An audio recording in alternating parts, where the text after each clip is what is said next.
Welcome to the Rocket Launcher Podcast. This is episode 12. I am your host, Supreme King, and I am joined by my co-host, and his name is... It's your guy, Mazes. What's going on, sir? How you doing today? I'm doing great. 12 episodes in. Look at that. I'm so excited about this episode. I'm going to try to keep my excitement down a little bit because I don't want to yell in this mic. This mic isn't as good as I thought it was. Because if I peak, then you're going to hear it in your ears. And I apologize for that. But we got a very jam-packed show today. There's so many things that had happened this week. There's so much good and bad. Way bigger than last week. I'm almost certain that we're going to go over our 2-hour mark. I have prepared for that. But I want to give you a quick rundown, so make sure you hit the like button, subscribe, share this out with a friend. We're going to be talking about PlayStation 5, the good and the bad. There's a lot more bad that happened this week. We're going to be also talking about the game shows. There was way too many shows this week. I could complain about that all day because it was just so long, but there was so much in the shows that I liked.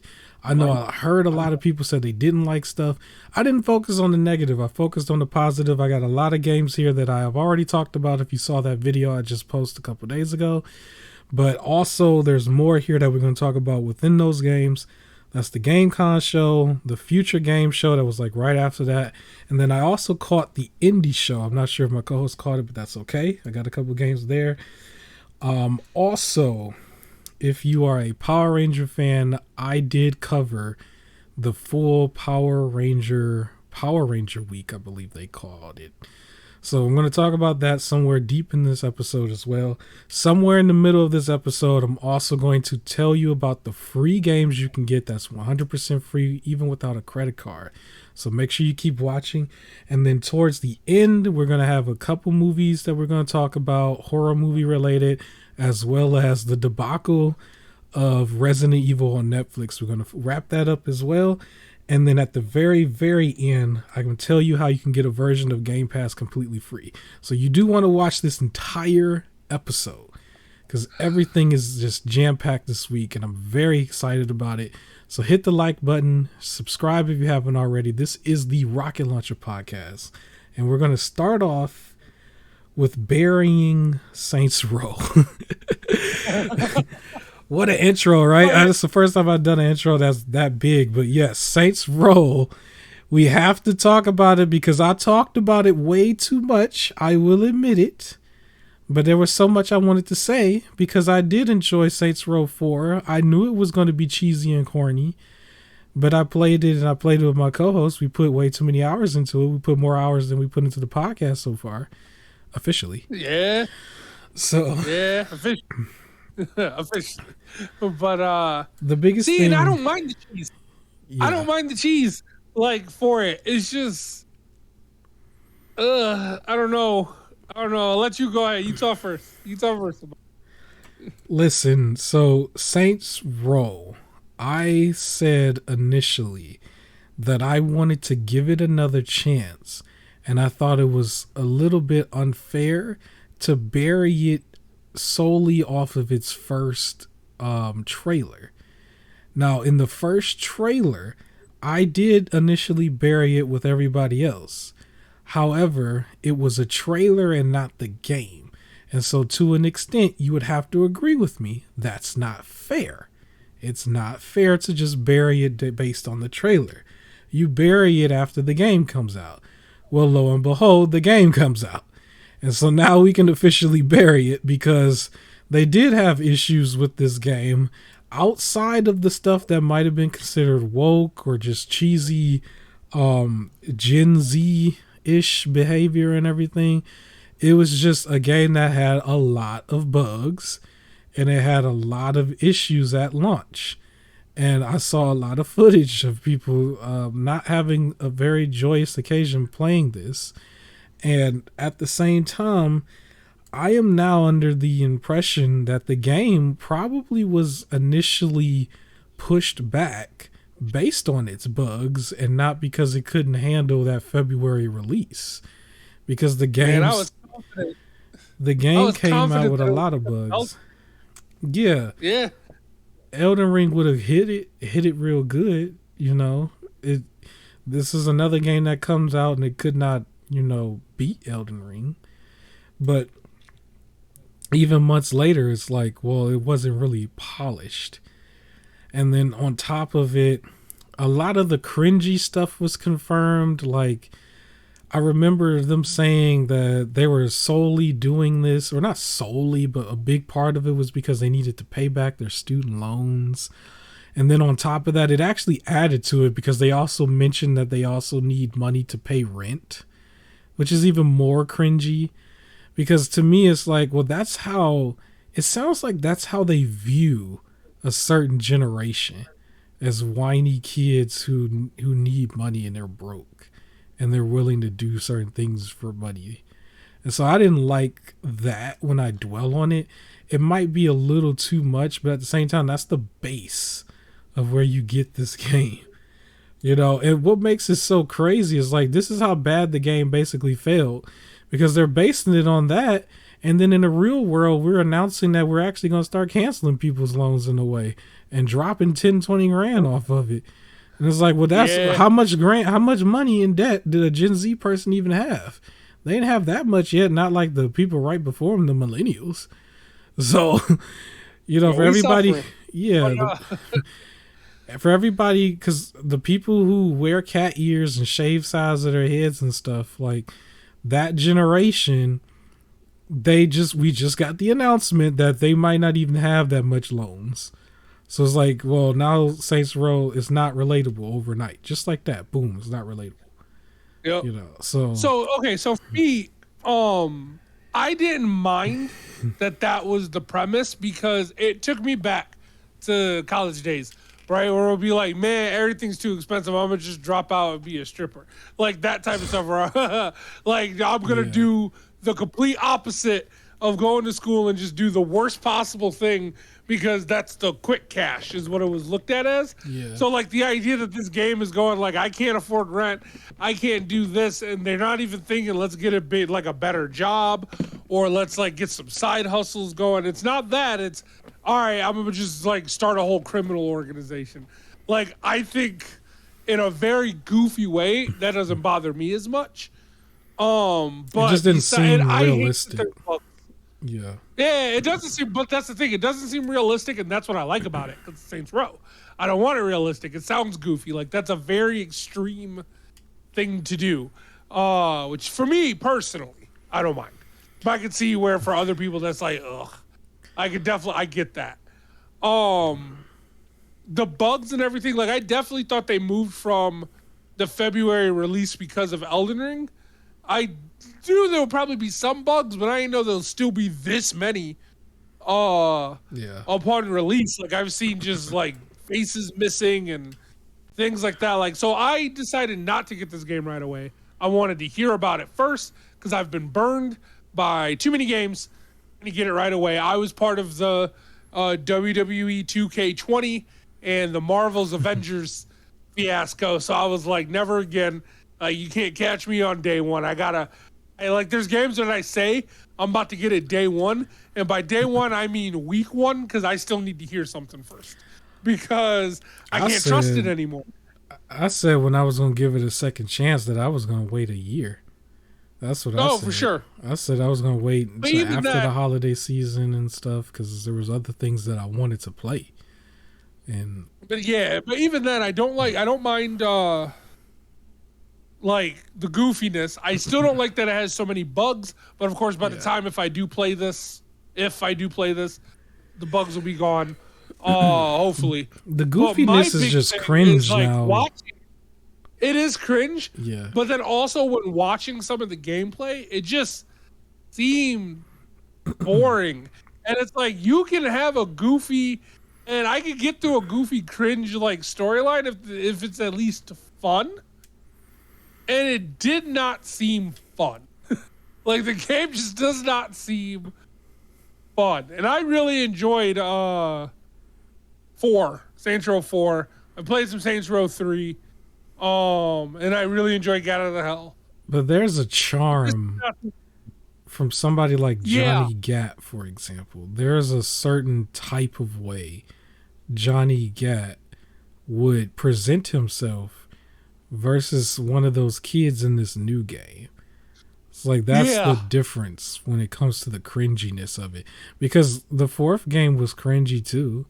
The fourth game just was cringy in a different way. Like a lot of the stuff that everybody complained about, I didn't have too many bugs in Saints Row 4, but we did have a game breaking one during the Christmas one when I caught the dude too fast. Remember the guy who was I guess he was supposed to run and we weren't supposed to catch him, but somehow I caught him before he can get going and he just froze in time. And it's like the game was years later and already remastered, so it wasn't like they was going to touch it again. So that was a game-breaking bug that sort of took me out of it.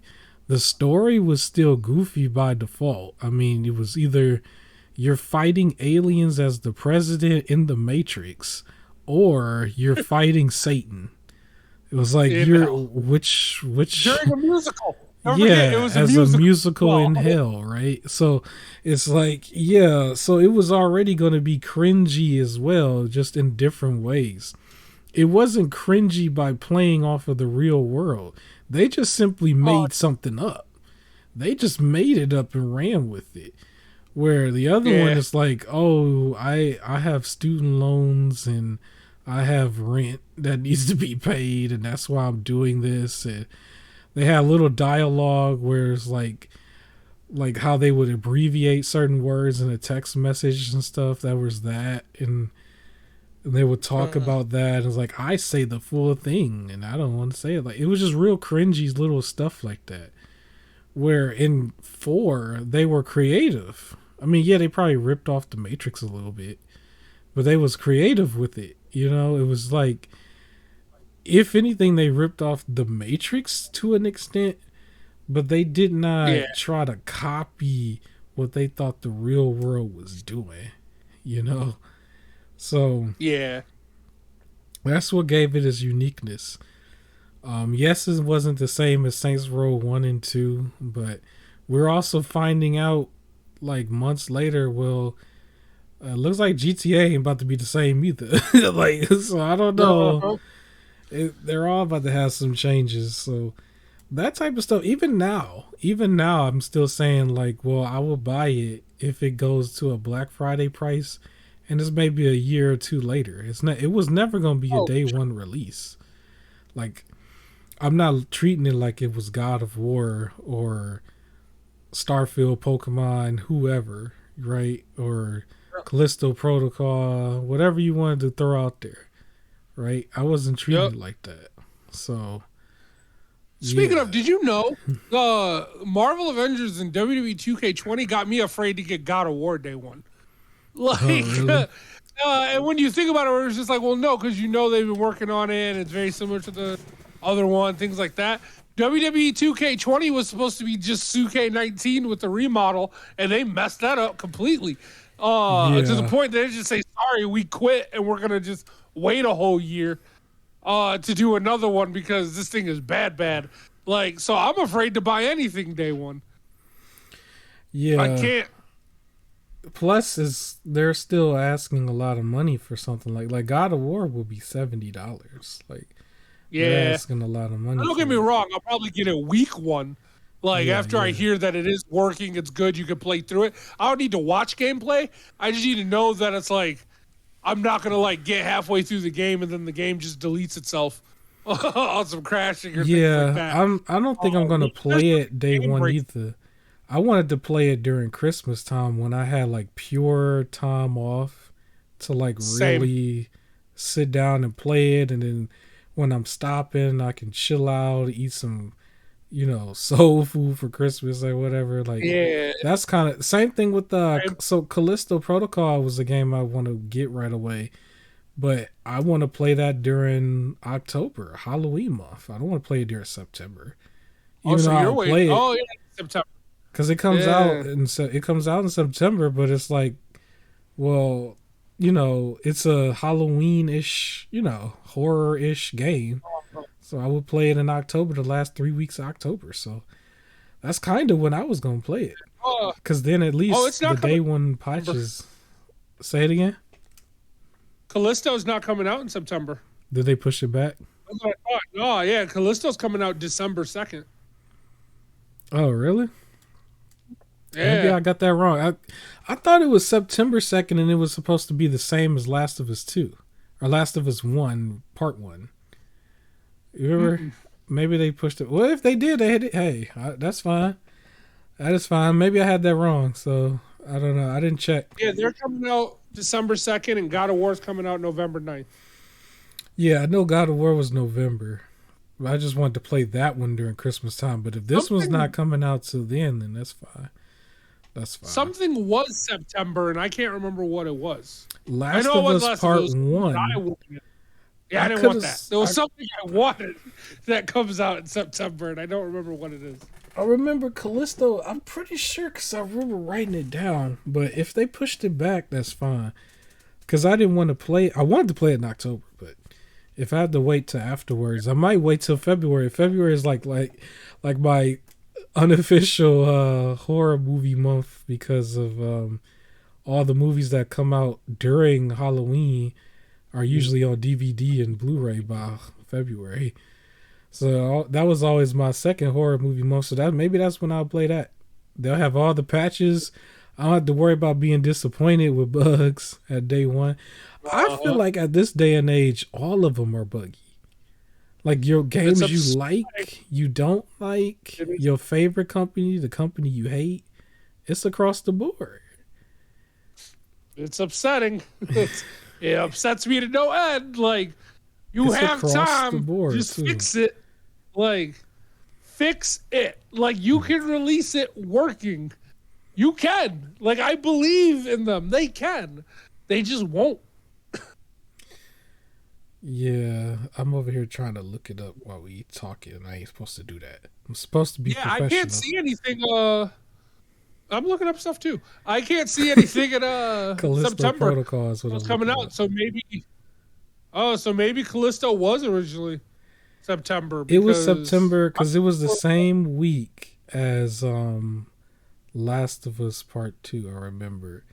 But yeah, it does look like so. Yeah, it's December 2nd now. I don't know if that was always a thing and I just had it wrong, but hey, it gives you a couple moments to get it right because we don't know how short it is either. Because usually, well, I can only speak with Resident Evil 2 and 3 especially are like more the remakes. They're more shorter. 3 especially. So if it's the same size, we don't know how long it is. It could be 6 or 8 hours, you know. So if it really is short, then maybe I could still beat it at that time. But more about Callisto Protocol later, I guess. But Saints Row, I guess we'll wrap it up as saying I believe I think the franchise might be dead. I think this might be it for it. I don't know if it's going to recover. They could have did it right. They didn't. They didn't know what kind of reboot they were going to go on. I think it might be dead. It reminds me of the movie version or Netflix version of Resident Evil. We're going to talk about that one later because that is actually officially dead. But yeah, so Saints Row, I think it's done, man. I don't know. I think it's done.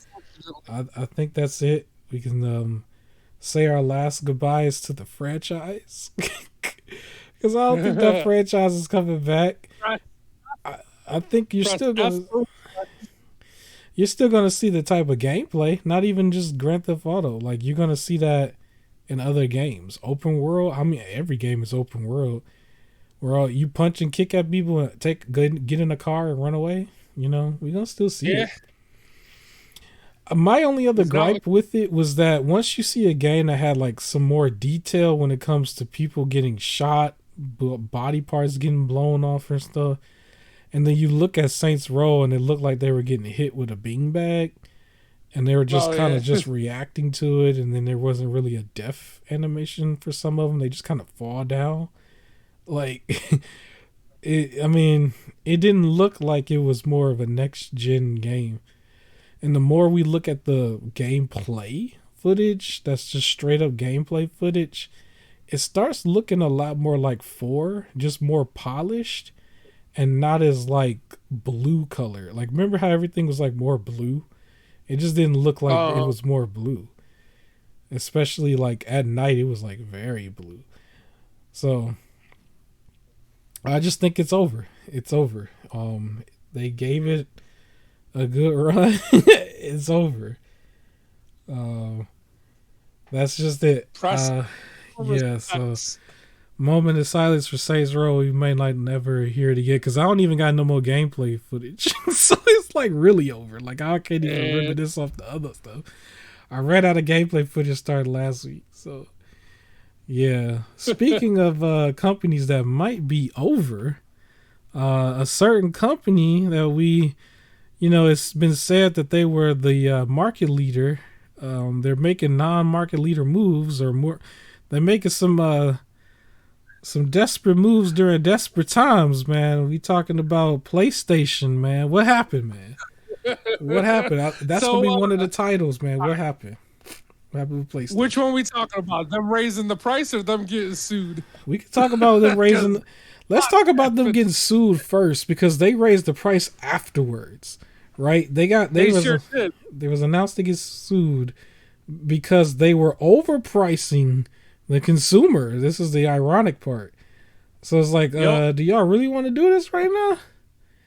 Like, I don't know. So they, because they have a monopoly on like the PlayStation Store and being able to buy things there, and Sony takes a 30% cut from purchases made on their online store, where other companies only ask for 12%. So then it's kind of pushes companies to not want their things to go on sale, right? Because they're already losing a bunch of money from it.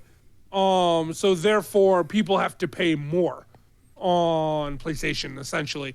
So one guy in the UK is suing them for 5 billion euros, which I think works out to like, was it 6 almost billion? The same, I don't know. Yeah, it's like 6 billion here. Or 5.9 billion here for 5 billion euros there. Yeah. So almost 6 billion. Yeah. From digital purchases over the past 6 years because of the monopoly that they hold on it. So they're already getting sued for charging people too much, and in a direct response, decided everywhere outside the U.S. has to pay more for a PlayStation 5. Yeah, that was just a head scratcher for myself because I've seen countless, maybe not countless, but you know how you say that. Like I've seen these documentaries over the years about PlayStation's rise to fame, and one of the things they always say is that they corrected their mistakes from the PS3 era in the PS4 era. And the biggest one was correctly pricing the system, because everybody praised them for pricing it at $400 versus the $600 mark at launch of the PS3. And now you see them moonwalking, and they moonwalk like after you've already done a year to 2 years in the life cycle of the PS5. This is very similar to Meta with the Oculus when they just raised their price of it by $100 just because it was just like if you got it the week before, it was $100 cheaper, and then boom, you're right. Can you imagine for Black Friday having to pay more for that particular day? I didn't like understand Black Friday that. Prices go up. Come on, get it, because that's what's happening here. Things are supposed to go down the longer it's just sitting, and they're like, nah, give us more money, fam. Europe, UK, Japan, China, Australia, Mexico, and Canada. Give us some more money. Like US, you good for now. For now. Everybody else, cough up. Yeah, like the original report that I made on it for Meta was that it was only supposed to be temporarily leading into December, because that's what they originally reported. But then they kind of just got quiet on it, and it's just like, it kind of seems like it might be just an extra $100, period. Now with PlayStation, It's just simply $100 more, period. It didn't even sound like it was going to be for a temporary thing, or $50 more. But in the places that this is happening, it's going to happen in Europe, the UK, Japan, China, Australia, Mexico, and then Canada. Canada is an interesting one.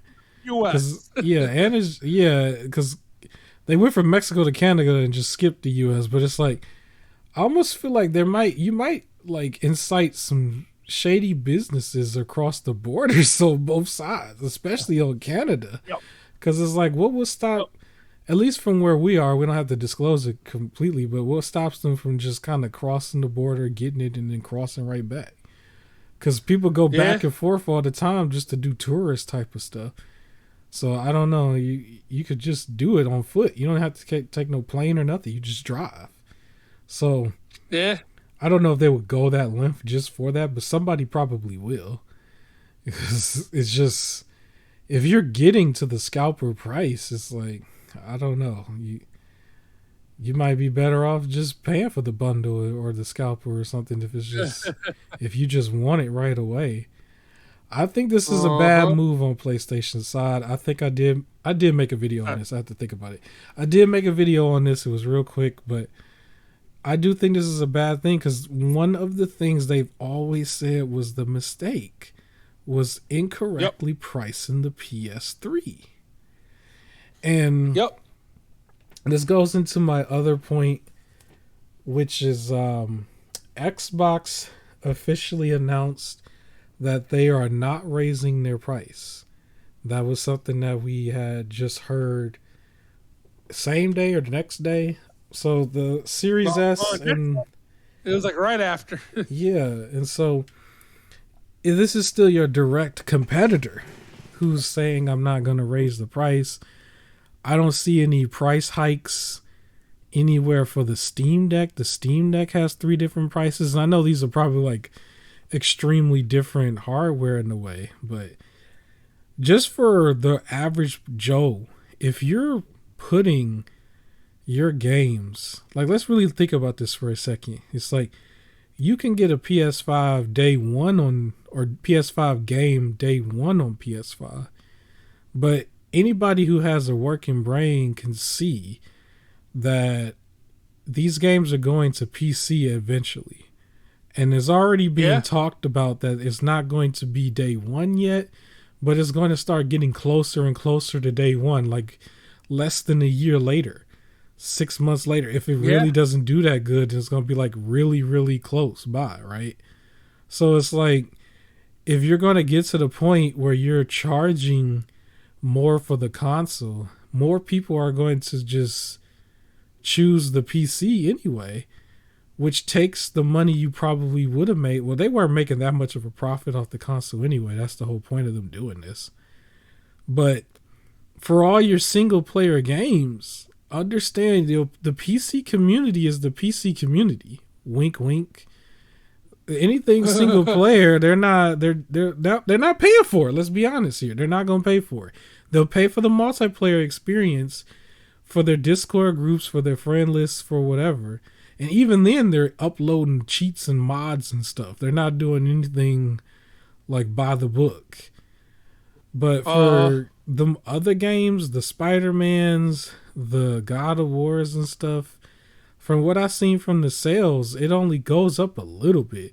Spider-Man, it might be a little bit too early to say something, but with God of War, it wasn't like they doubled the PS4 sales. It's like, if anybody else got it, they either didn't get it yet, waiting for a sale, or they stole it. Let's be clear.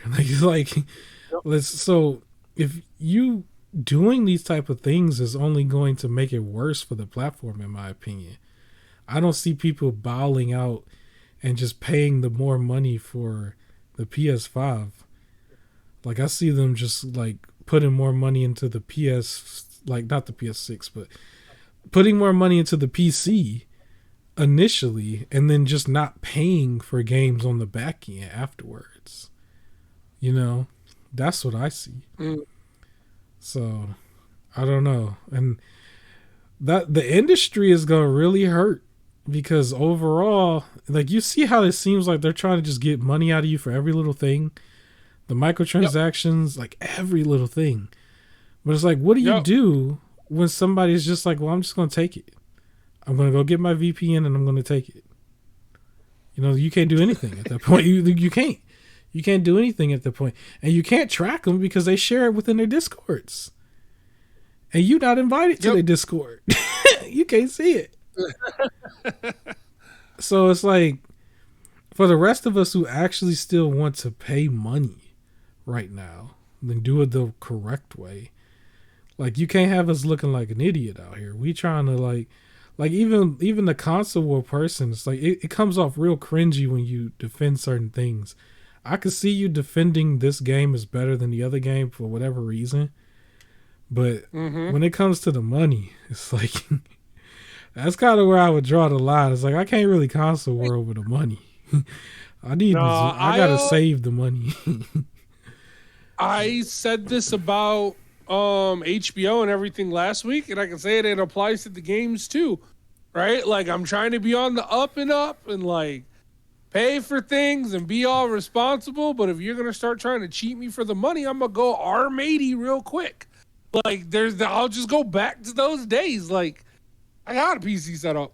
I play on my PlayStation, but I got a PC set up, and if y'all want to act crazy, like, we going full PC only. Like, I'll do what I gotta do. I think I wrote initially for the podcast that it was gonna say, like, on one part of it, what happened PlayStation.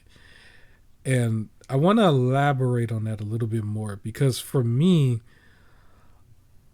maybe you could say it was a Jim Ryan thing. I just know ever since it was known that he's like in charge of making certain moves and everything, I've heard more negative than positive now.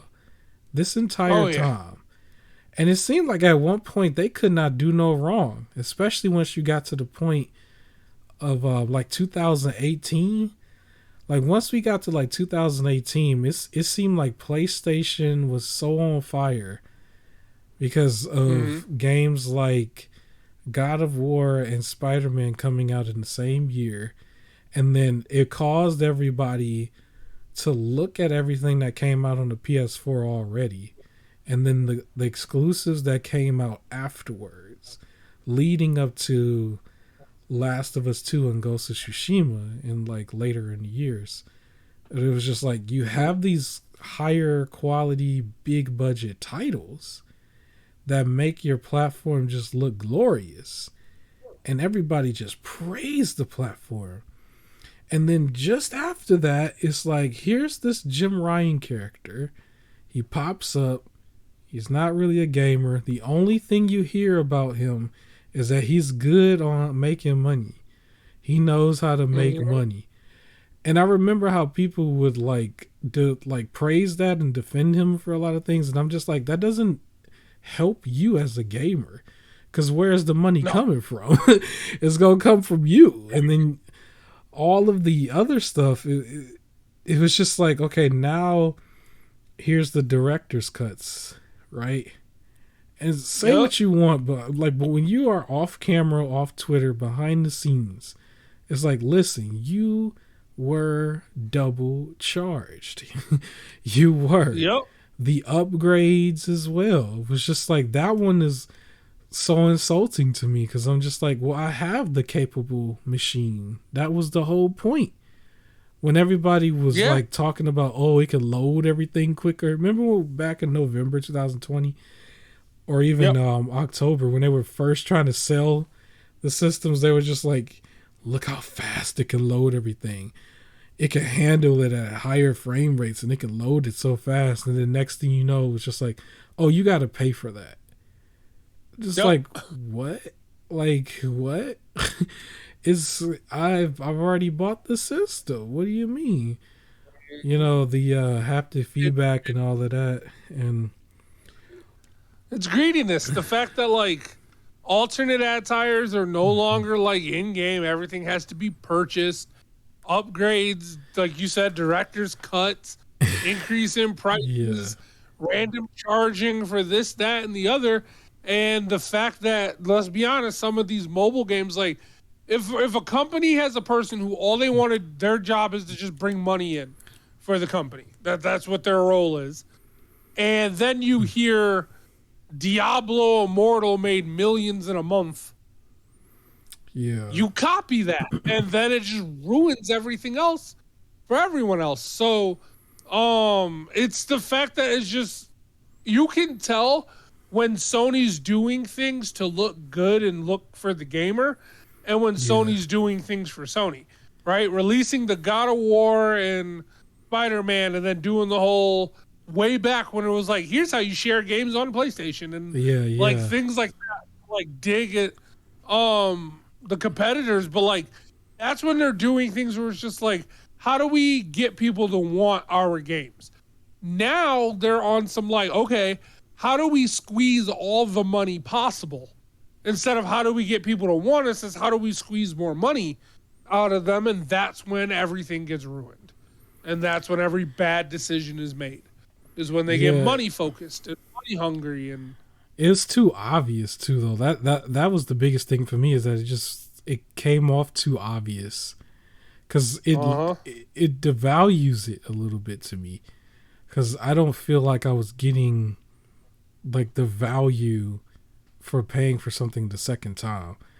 You know, I would have rather just had it like with the Xbox with smart delivery. It should just be a smart delivery, like, because that's smart. And this felt dumb. It's like, why would I pay this twice? But not only that, we had the situation with like closing down the old stores, the PS3, the Vita, the PSP. I think the PSP is officially just gone. The way you might feel about that might vary per person. The person is like, are you even on there? But at the same time, it's just like, it's not really good news. Like, there's very little good news that was happening. The game's going to PC. It's like, it's really a double-edged sword there for people. Some people who really want to be elitist probably don't like it. I only like it mainly because of game preservation in the long run. So when the game gets to the point where it's as old as Infamous 1 and 2, there's no problem playing it on any newer machine, hardware-wise, right? Because every computer should be able to just play it. It should be preserved. Because even on PC, wink, wink, even when they delist it, wink, wink, you got your way of still getting the PC version. Mod it, do whatever you want to it, and you can have fun with that game. The work doesn't just go away, you know? Yeah. So that's why I like it.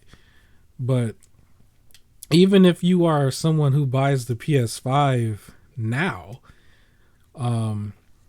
it's very less incentive for you to have it over the PC, because it's, if you already have one. Now, if you still want it, you know, the cheaper, whatever the cheapest option is probably what a lot of people are going to go with anyway. Because the PS5 is still going to be way cheaper than your standard PC, especially the one that's going to do something next gen level. So, I mean, but when you're cutting, the average person, when they build a computer, they cut corners almost everywhere. So when you look at it, and it's like, well, if it's, so this is $549 plus tax. We didn't even add the tax. So when you're pushing almost $600, but the PC itself is like $800, 800, 900, depending on what it is. It's like, when you get that close and you start thinking about it, and it's like, but I can use the PC for all these other things, and the pay gap is not that much, you know, it's like, well, I might as well just get the computer. It's a different story if you were going to get the Series S. Because the Series S is like $300. Like, that's more newer. You didn't really have that option before. But like Series S and Steam Deck, I think the Steam Deck, you could still get one of them for like $400. So it's like, there's still a much cheaper option there. But when you're putting those games on that system anyway, because there are no upgrades to be paid for on the PC side. It's like on that side, you are the one who upgrades. It's like, Imagine if all of a sudden your computer detects that you got a better graphics card in there, and then all of a sudden they start telling you can't play nothing until you pay $10 more. Like the outcry would be through the roof. What? Oh man, the outcry would be through the roof. So, yeah, PlayStation, please get it together. I don't know what's going on. Even if I don't think that they will go bankrupt. I think that was a little bit of a extreme thing for a lot of people to think. That was an exaggeration. If they lose, they still lose $6 billion, but I don't think they'll go bankrupt. They'll lose some money, realize they made a mistake, and go back on it.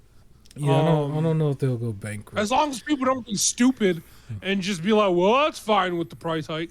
Like, you better boycott. Like, do right. Like, and then fix themselves. I do believe... I don't know if I've said this officially on the podcast with you before. I know I've said this before off air, but I do believe that the mid-gen refresh was probably going to be all digital. I do think that going forward now, maybe you can quote me on it. Maybe I'll be the first one to say it. But the mid-gen refresh will probably be $549 across the board, including the US. And it might be all digital. I think that's what's probably going to happen. I do not want all digital. I think that's what it's going to be. And then at that point, that's when you're going to really see the real PlayStation try to be a monopoly on the digital side. So I do not want pure digital. Like, I do not like that. Like, even if I like having digital games... So I don't have to keep switching the disc if I'm not sitting near it. Yeah. I don't like everything being digital. Like, one, I just like the look of having like all the game cases. But two, if something's bad, I want to be able to return it. Like, digital is so difficult. The PlayStation Store also was always known for giving you the hard time with returning games. Like, they would like flat out now let you do it. You right? Yeah. So, and like, that's the other thing. If I want to just like, if I just want to like return it because I'm done with it, or the case that we just ran into where it's I bought a bunch of games on Black Friday and then they were given away for PlayStation Plus. Yeah. Some of those discs I want to just return now because like I plan on keeping PlayStation Plus. So I don't really need the disc anymore, the disc version. So I might as well return it and get something else, not having to put my own money on it.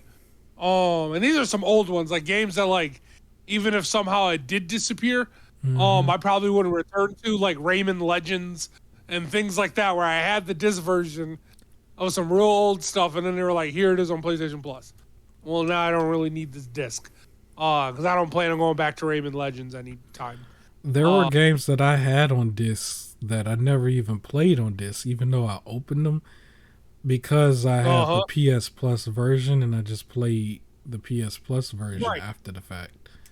So and then there's certain games for that where it's just like I'm probably not going to return to it, so I'm okay if I give the disc away. You can't do that digital. If I buy it and then it's given away for PlayStation Plus, I just lose out on one of the PlayStation Plus games. And that's it. Like, we're done. I don't get my money back. It's silly. And for sometimes I just want it on disc. Maybe I want to give the game to another person. Maybe the internet isn't working right. Right? How many times is there an attack and then it'd be like, you don't own this game? Yeah. Because it won't let me log in. Right? I can't log in, so it's like, you don't own this game. And it's just like, yes, I do.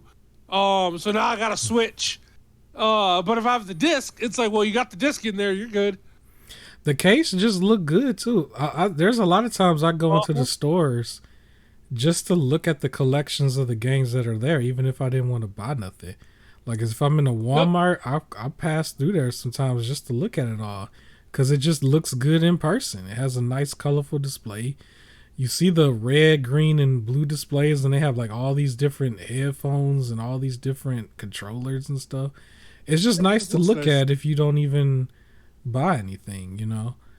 So like I'm still gonna get a Steam Deck one day, even though it's like 100% useless, because I have a PlayStation, Xbox, and PC, and I want to get a bigger tower. It's 100% useless, but I still want it just because I like the hardware. So yeah. Plus, I like having the option to play different ways. I think it's extra cool to have the ability to play at a monitor, play at a big screen, play VR, play handheld. You know what I'm saying? Play ROMs, play on your phone, just play it. You know what I'm saying? You just got it. Right. Pull out a board game, pull out some tic-tac-toe, pull out some hopscotch. Just play everything, man. We gamers. I have board games, so like, yeah, I am a gamer all through and through. So I just want this. It's crazy. Yeah, PlayStation, get it together. The only thing I could say that might be a good thing, they did also announce that they have what is called the DualSense Edge wireless controller, and it's immediately being compared to the Xbox Elite. We don't know how much it costs yet. I can imagine with what we've been seeing with PlayStation and these prices lately, with every little thing, that you're probably going to get this to be right at the $200 range, just right next to the Elite. Because why not? You think 200? Yeah, I think say it's at least 140. A lot of people are saying it's going to be $149.99, but I'm saying 200 because everything it sounds like they want to charge you so much and wish that they could, like they want to so bad. So I don't see them not going for it. Yeah, I feel like the base of it is going to be the 140, and then all the because it's all customizable and you can get new parts. Those are going to also cost separate. Yes, as well. But I feel like just the standard where it just looks like a regular PlayStation controller, just slightly different color. Yeah, like with the black. I feel like that's going to be on its own 140, so a little less than double. We didn't see if it came with a case or the little screw to do the tension. I'm pretty sure that's going to be there, the screw and the tension thing, and then the different sizes of the thumbsticks. But I feel like you're going to have to pay for the different sizes of the thumbsticks. So you think it's going to just come with one set, and then that's it, and then afterwards you have to... They might not get away with that. Pieces, you have to buy the customizable pieces. That's what I think. I would rather they do the 200 and then give you the option up front. Yeah. If it's all included, then it's 200. If it's not included, 130, 140. But you think they might do two versions of it? Like where one comes with a bunch of it and the other one doesn't, and then you can just... Nah. I don't think they're going to do that much work. They might. It's just I feel like they're going to be lazy about that. I haven't seen the faceplates in person anywhere. But I think they were calling it console covers. I think they was trying to call it console covers because everybody was calling it faceplate. And the whole D-brand thing. But I haven't seen it. I don't even care about it anymore. So here's the thing. For the way that my setup is right now, because I have it hooked to my main TV, because I don't have the full gaming setup, monitors, things like that. So I have it hooked to my main TV. So my back is kind of turned to the system when I play games. So I ain't even looking at it. Mm-hmm. So right now it's like faceplates ain't even a for anybody big deal to me. That setup that I want. Unless I move it over into the area where I record videos, the PS5 and Series X for me is actually behind the big screen. Like I barely see it. Like I could see it through the side a little bit for the Xbox, but the PS5 itself, if I want to put a disc in it, I actually got to go behind the system to put a disc in it. Like literally. See? Yeah. Or behind the TV. The Switch was in the front, but I've moved that to my desk area. For the most part, it's permanent for now until I get another dock. And then I'll put the dock back over there because I do want a second dock. And then the PS4 is still hooked up to the TV, but that's to the side of it in the front. So you can't see the systems. That's kind of what I wanted to, because I didn't want stuff just out and about like that. I didn't want it to be like a distraction in a way. I feel like that's a distraction. Right. That system is it doesn't blend in with anything. Like, especially if you didn't change the face plates. Like, I didn't change the plates because it's behind the TV, so I don't see it anyway. But I remember it was such a big deal for people to have the black faceplate. I was just like, man, they really want the black one. But I really think the white. White. I think it had everything to do with the cooling, though. I think it had everything to do with the cooling because it took them like a year to get the SSD working in there because of the heating issues.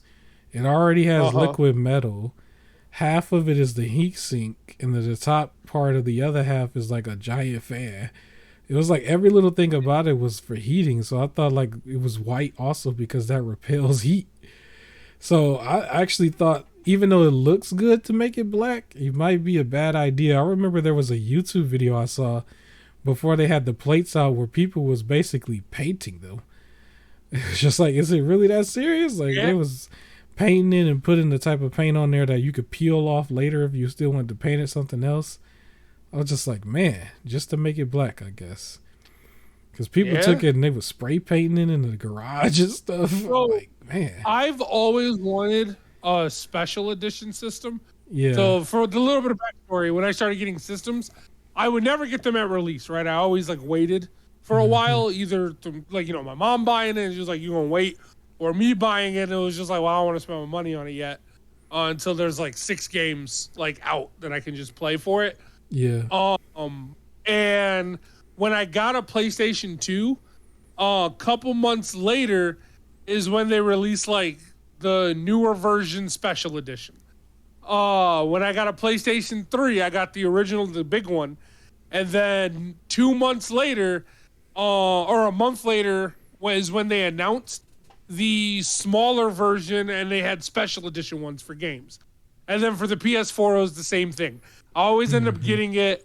And then like a couple weeks later, it's announced for the Midway one. And it was just like, well, dang. So, for PS5, I got the original one, but I was just like, I've always wanted like one of those ones like I got the God of War version or got the Spider-Man version and things. I've always wanted one like that. Yeah, well, at least now you'll probably be able to get like custom face plates. I would imagine that they will make more officially, and then there's going to be a bunch of them on Amazon because there already is. Like I was starting to see a lot of creative stuff on Amazon because I remember they were going after D-Brand, but now it was like it wasn't just D-Brand. It was like other people just putting them out there. You can get some cheap ones as low as like $20-$30 now. Of all types of colors, so have at it, I guess. Just be aware of your cooling situation, because I really think it started with the cooling. But yeah, get it together, PlayStation. I guess before we go into another big topic, I think we can just talk about this real quick, because we just looked at it, and it's going to be fresh. But there was more... There was more Black Myth Wukong gameplay footage that released this week in the middle of everything that we've been seeing. And so we got a chance to look at it before we started recording. And it is basically Souls-like gameplay. We already knew that. It looks very Souls-like. They have the part where you can go and rest and upgrade. You can drink your potions. And then you could do a whole lot of cool stuff. So what did you think about it? Did you like it? I thought it looked really cool. I wish he moved around more like a monkey. Not like I still want a human, but like when he's in the battle, like a little more like flexible. Remember the Dragon Ball Z or Dragon Ball Legends, the fan made one? Yeah. Wanted him to fight the way Vegeta kind of was fighting, right? Where it was like if you're gonna run forward, he ran on all 4, even though like when walking and everything, he's on 2. And everything, like that's what I kind of wanted, but that's so a very minor complaint. You wanted some Biomutant kind of thing going on in a way, almost. Sort of, but like in a better way. Yeah. But I feel like that's a very minor complaint or like letdown in an otherwise very beautiful looking game. Like it looks fun, it looks exciting on if you're into Souls like stuff. It didn't look as hard either. It didn't look as hard though, because he didn't die. Like if it was Dark Souls 3, he would have died at least 3 times there. The opponent's like health meter didn't go down as quickly, but he didn't really just die. You know, he did. He still had the. Yeah. I think the game has potential to be a game of the year contender. This game just keeps releasing footage every so often without warning. It just puts it out. Mm-hmm. Other games that's supposed to come out before that, their footage usually looks a little spooky. They don't want to do just straight up gameplay. Like Black Myth is just putting out gameplay. It's just simply gameplay. And so, yeah, I'm very excited for it. It is one of my top 5 games that I will probably pay day one. I'm still haven't made that type of video yet. I don't even know if I am, because some of the games still come out right away. So it wouldn't be, I don't know, I might make it, but this would definitely be in it. Black Myth Wukong, that would be one of them for sure. I am a fan of Souls games, just like what we are playing here, Remnant from the Ashes, but that one looks better than Remnant from the Ashes. I'll be honest, it does. Good. It looks good. It does. The Monkey King, he was transforming a lot too. He transforms in this footage as well as some other footage. The footage or the transformation he took in this one was a little goofy. He had no arms, and then the way he fell to like I guess break out the rock was kind of hilarious. I didn't know what it was supposed to be. Was that it? Was it just like a rock torso? I don't know. It was a Pokemon. Like, it was what it was. It was something. I know from some other footage though that he turned into a big ape at one point. So I think it has something to do with his spells. Because I remember seeing something on the hub on the very far right corner that was different from his like health meter on the left.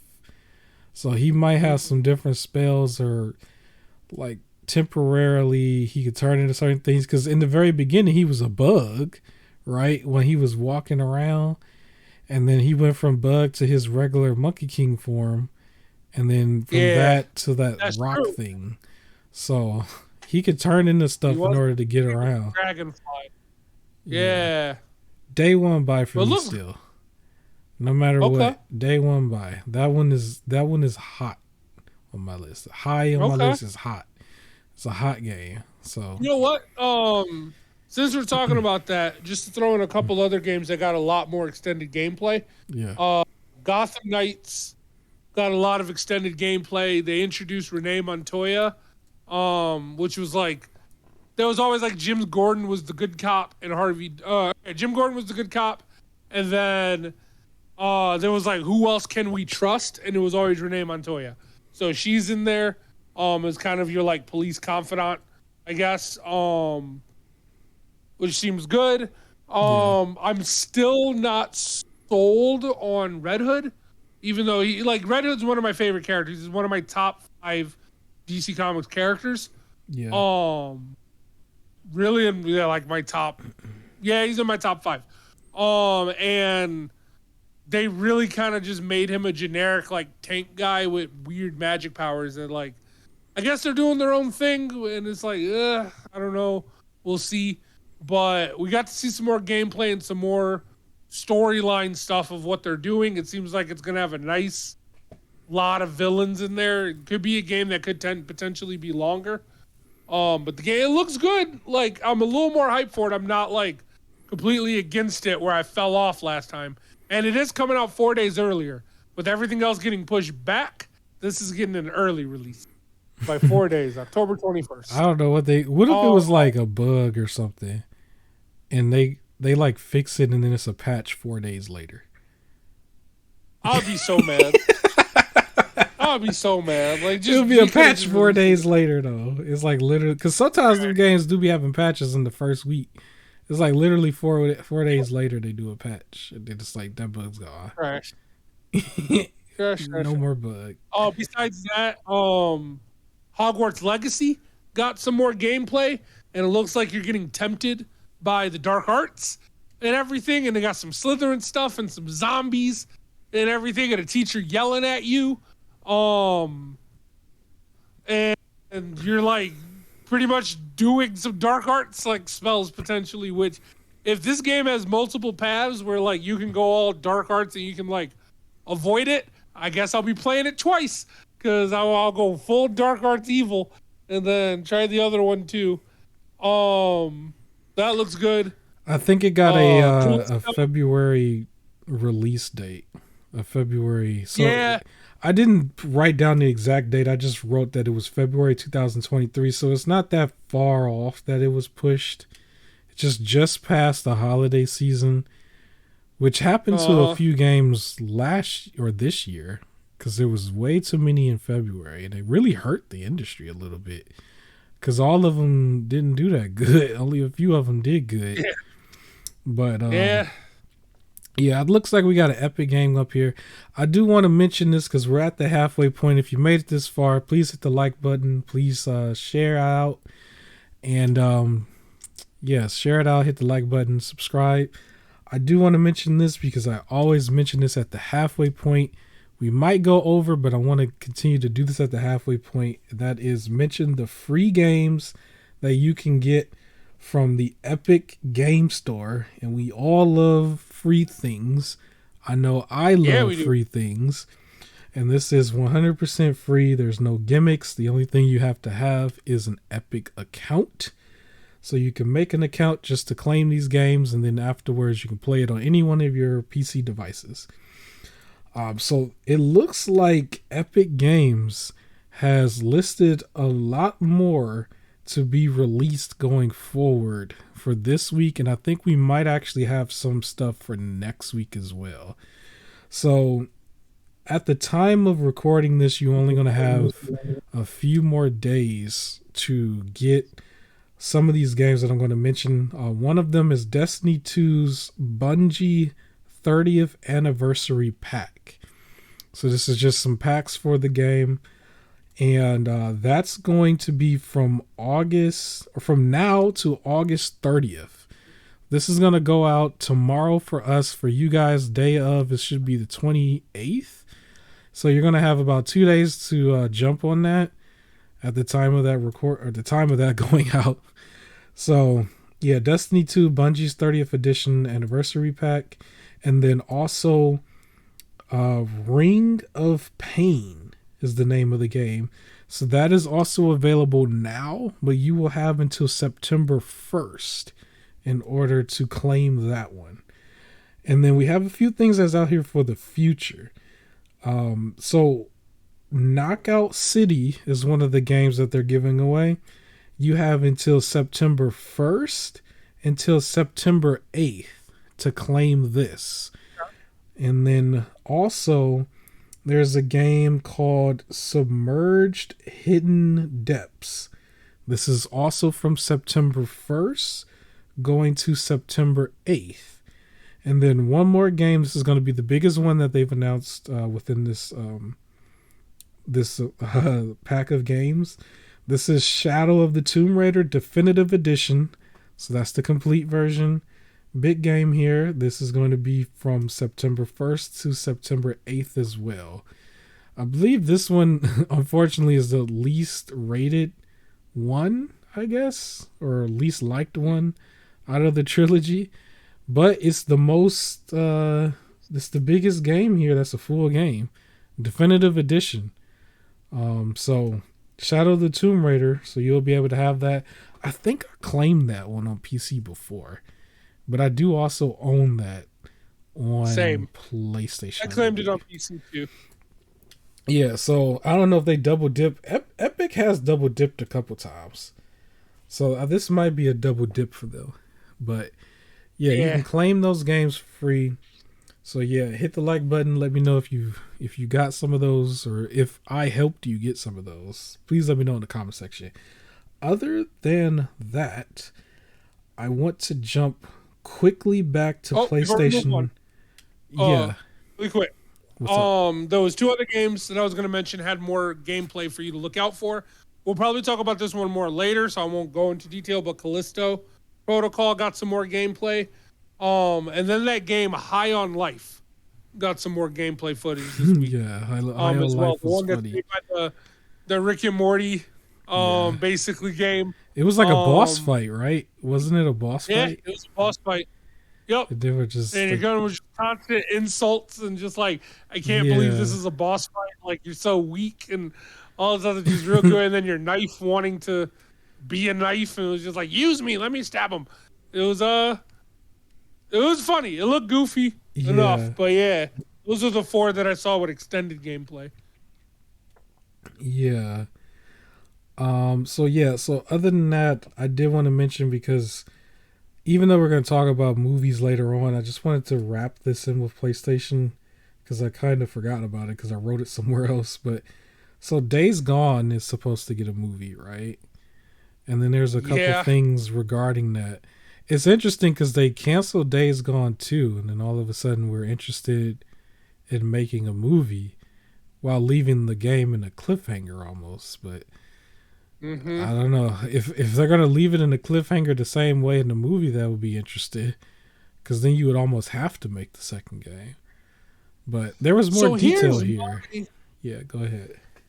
So my biggest issue with the Days Gone potential movie being made, and it's the same issue that I have with the Mario movie being.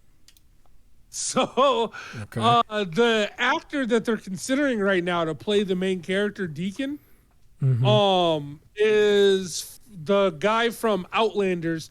I think his name is Sam. I believe his last name is pronounced Hogan, but spelled Heughan. I believe it's pronounced Hogan. But Sam Hogan is who they're considering for the lead role for this movie. The guy who's Deacon St. Brown is modeled behind and is the voice actor for, Sam Witwer, is an actor. He's acted in several things. He was the lead in Being Human, the U.S. version. He was a main character in like season 7 and 8 of Smallville. He played Doomsday. And then he's done the voice of Darth Maul in Star Wars: The Clone Wars, and like he's done a bunch of other stuff. He played in that show Once Upon a Time. He played Jekyll and Hyde and everything. He's like, it was like he's an actor. He's not just like a video game voice actor who, and like now they're trying to make you do live action stuff. He's done several live action stuff, and they're casting someone else to play the role. Like, this is the guy. The model is after him. Like, it looks it's him. Why are you trying to get somebody else? You have a legit actor who's good at acting, who can do this role. And it's like, don't argue like, oh, well, the Sam Hogan guy is a bigger name. I've never heard of him until they said that he was announced for this. And he's only known for the show Outlanders. It's not like when you say, I don't know, like Denzel Washington, they don't say Denzel Washington only known for Training Day. Like, he's known for a lot of stuff. Even Chris Pratt is arguing he's known for a lot of stuff. This guy is only known for Outlanders. So if you don't watch Outlanders, you have no idea who this is. And you have Sam Witwer, who at least we can say, why did you cast him? Because that's who plays him in the game. Like, it's the guy. And it's the same thing with Mario. You have the Mario voice actor who can do the voice acting for this animated role, and instead you give it to Chris Pratt. And it's like they're doing the same thing here, to the point where even the one of the developers of this, Days Gone, John Garvin, he on Twitter made it very clear he is not happy and said there's no reason to ignore Sam Witwer for the movie's casting. And the God of War director even agreed with it. Like, why are you switching it? Like, you have the guy. Like I said, I understand if it's like some of them are just voice actors, right? Mm-hmm. Like, you're probably not going to have like Troy Baker play the lead villain in a Miles Morales movie if they did one live action, right? Like, some of these people are just voice actors. But the fact that this is the voice of it and the model of it, like the characters designed after Sam Witwer, use them. You have them right there. Just use them. I don't get it. I think the only thing that was really a head scratcher for me was that I was under the impression that the franchise was done, that they didn't want to do a second game. Because I remember initially the developers... the one guy was like cussing and everything because he was mad that didn't nobody buy it, or he wanted people to buy the game they wanted. They wanted the sequel, and that was the whole thing. I thought they just wiped their hands with Days Gone. I was a little confused because I thought they said initially that the Days Gone developers were moved over to work on the remaster or remake of Last of Us Part 1. Like, that was what it initially was. It was like they're going to be there and then Naughty Dog is going to oversee them. And it was just weird to hear that. And that was it. And that was just it. It was just gone. People cared about it for a little bit and rallied for it for a little bit. It's I think it plays best on PC. But that was it. There was no Days Gone 2, and then now all of a sudden it's just like, well, here's a movie. I'm like, well, why did you want to make a movie out of it? And then now I don't know. So, and if the director is not liking it, then I don't know. It don't sound like it's up to him. It don't sound like he's don't have no say. You don't have no say. It ain't even up to you. So it's all PlayStation Studios. It's all PlayStation. So yeah, I want to see the game more than I want to see the movie. The biggest thing that made the game like have its own thing was the horde mode, because you didn't have that many games do the horde mode thing. I think World War Z had it in the game after the fact. I think it wasn't the same way. I think that game came out before it, but we've seen hordes of zombies in movies, in a lot of movies. Right. We always see hordes of zombies. So, like with Last of Us, the distinction is like the bloater and the clickers. You want to see how they make that look, like how that's going to be in real life. But like with, it's like maybe you see some of the real big freakers, or I think it was called freakers. Like you see some of the bigger zombies over there, but its biggest thing was that it had these big hordes and nests. And I mean, other than that, you're running around in an open world. You got like some zombie bears and wolves. It's like, but that's kind of been done in like Resident Evil in a way, and some of the other ones in a way. It's like, I don't know how much this is going to stick, because we have zombie movies all the time. Zombie movies are everywhere. So I would much rather they just do the game just to finish the story, because they left it on the cliffhanger. So finish the story. That's what I want to see. Yeah. I don't know what else to say to that. I would say just finish the story. But yeah, I don't know. The movie might not do that good. I guess we could talk about this real quick. So speaking of a movie that didn't do no good involving zombies, or a Netflix show, we'll do this one now. We'll keep it brief, but we'll do it now. Resident Evil. So Resident Evil, the show, is canceled. Are you sad? Is it heartbreaking? Yes, it is. I am not sad at all. You're not sad at all? It was bad. Like, it was bad. I didn't care about anybody in the show. Every time I started to care, they would switch to like the past or the future. Like, it would be like, oh, I'm caring about this person's story in the past and to the future, or I'm caring about this person's story in the future and to the past. And it was just like, I don't care. I think I told you there was like a spoiler within the first episode. So, the big deal with like, oh, Billy's alive, even though it was very obvious she was going to be alive in the future, like, because it was just generic storytelling.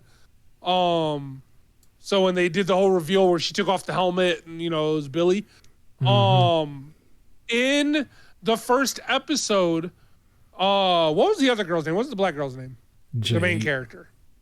Jade. Jade. So it said, when it showed her as an adult, it said Jade in the subtitles. But then when it showed her as a kid, she was labeled Young Jade. And then when Billy was talking, it said Young Billy, which tells you that means there needs to be an older Billy. Like right away, spoiler, like the first episode subtitles like spoiled that, but it wasn't even that good of a reveal. I liked the giant alligator, but then that was kind of boring, like ruined. But I did like it. I feel like they ruined that because they went ahead and had everybody die to this girl's drones when the alligator could have just ate a few of them. Like the alligator was just, it was just there. It was just like they were moving this thing along and they introduced him late on. They really made this like, they messed it up as time kept going. It was just like every episode, because I binge watched the second half, like all right then and there, or from episode 4 to 8, and it was just like, it was just bad, and I didn't understand like why were you, like they bust out with Blade basically, or the other the Neo version of Wesker, and Neo Wesker. So bad. It was just like, and then the rest of it were almost like Ninja Turtles in a way. They were all like, they were doing something and just, they had different personalities. And it was just, even though he's a very good actor, it was just like, he was used very poorly in the second half of this series. And it was just like it dumbed him down. Like it went from like, okay, he has to go from playing the serious one to the silly one, the psycho killer one, and then Neo. It just, the Blade one was so memeable though. Like you saw him everywhere on social media, but it was just, all he had to do was just stand there for a second. It just looked goofy, and then he kind of just left. It was like, was he a cliffhanger for next season or something? Because he was just like, I'm sweet, and then I'm just out of here. Like, and I'll kill some of my other ones or whatever. So I thought he died. I thought they showed like they were trying to say when he went into that room in the like past that he died there. The Neo one? I thought the Neo one got away. I don't know. Oh, maybe. The other one got shot right away. Like he shot the other one. I'm like, that's your brother or your clone or whatever. Like, y'all supposed to be, it's y'all against the world. He just shot that one. He was goofy looking. He was just, when they brought him in there, I couldn't take him serious. Even though he was like a play on a different version, it was just like I could not take him serious. It was just, it looked so goofy when he walked in there. But it was so unnecessary. It didn't really add to the plot. You could have just said he was a clone and said that the real one died in the volcano, because I noticed that they mentioned that to make it canon with the game, which cringed me a little bit. That's what they were trying to say, was the Neo one died in a volcano. Yeah, but the Blade one was Neo too. He did the same stuff. The Blade one was Neo. Well, I thought that's what they were saying, that the Blade one died in the volcano. Yeah, the original, they have a clone of the Blade one here that we just saw. Oh, I misunderstood that. I thought the Blade one was the original. Yeah. And then the rest were all copies. Okay. No, I don't know. Maybe that didn't seem like that looked like it was real time. That didn't look like a flashback of a flashback, but maybe I'm wrong. Maybe that was that. It just looked weird. Maybe that's what they were doing. I get it. It don't matter now. It got canceled. We ain't gonna see it again. We never should have saw it to begin with. They should have they had a story. This is the thing that annoys me about whenever something is remade. You have a story handed to you. Like it's handed to you. You don't got to do anything. But then you like mess it up, or you try to mess it up with like the movie that came out. The movie that had came out actually had the characters in there, but they made them into parodies, especially Leon. And then it's just like, all you had to do was just take it serious and be serious. It was like, what are we doing? They had the tyrant with the arm and everything. Like he was barely even used. He was just like, all he did was bust his arm out from the ground or whatever. You never really saw him. He just, that was it. Yeah, it was just dumb. It was like, well, because it was the tyrant based off of the very first, like game 0 or game 1. I think it was probably game 1 or both of them. Like they had those type of tyrants back then, but it was just, they didn't need to do any of that. None of it made sense. It was like the girl shooting her sister at the end of the day because I could just take your daughter. Like that didn't make that much sense either. The girl getting back up, even though you got shot point blank in the stomach, I was just like, come on. Like it was just like stop. Also, like she brought the zombie onto the boat without telling anybody, thinking it would be a good idea, and they got surprised. People got mad, and everything went wrong. Second, her daughter, she was just like, the daughter just casually is on the island. People are getting shot by a drone, and there's a giant zombie alligator on the island, and there's all this chaos, and she just was able to get a speedboat, go to the island, just like like she's just walking. So like, well, I remember thinking about that too. Like she just kind of got over there. She got over there too easily, is what I remember thinking. And she went full Dora the Explorer. It's just like, I'm on this island now. Her existing didn't need to matter either. They tried to make it deep. If you notice, there was like, my man said, I'm not the biological father and stuff. And it was just like little plot holes and stuff that didn't need, like it didn't even need to happen. She didn't need to have a daughter randomly. Like halfway on, they did not like do the characters right at all. They messed their characters up.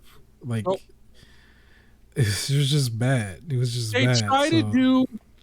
They try to do the like, you have a kid thing to be like, you can't just be reckless out there. Like, no, you have something to live for, is what they're trying to do. But it was just like, it didn't come off well at all. Like the whole series. Also, the part where like he gave them a scavenger hunt to like in the house to find all the secret stuff, where it's like, play this note on the piano, and then like you could dig under this key, and then it's like, move the piano and it's in this vent, and then it takes you to this part of the house, and there's all these little riddles and clues. Wasn't that supposed to be an emergency, oh my god, everything's going to hell, like quickly get out of here sort of thing? Because like I thought he put that up as an emergency, as like only they would understand it, but then you gave them a series of like 8 riddles, and it's like, when would they have had time in an emergency to do 8 riddles to lead them to a basement to know, oh, I need the dog?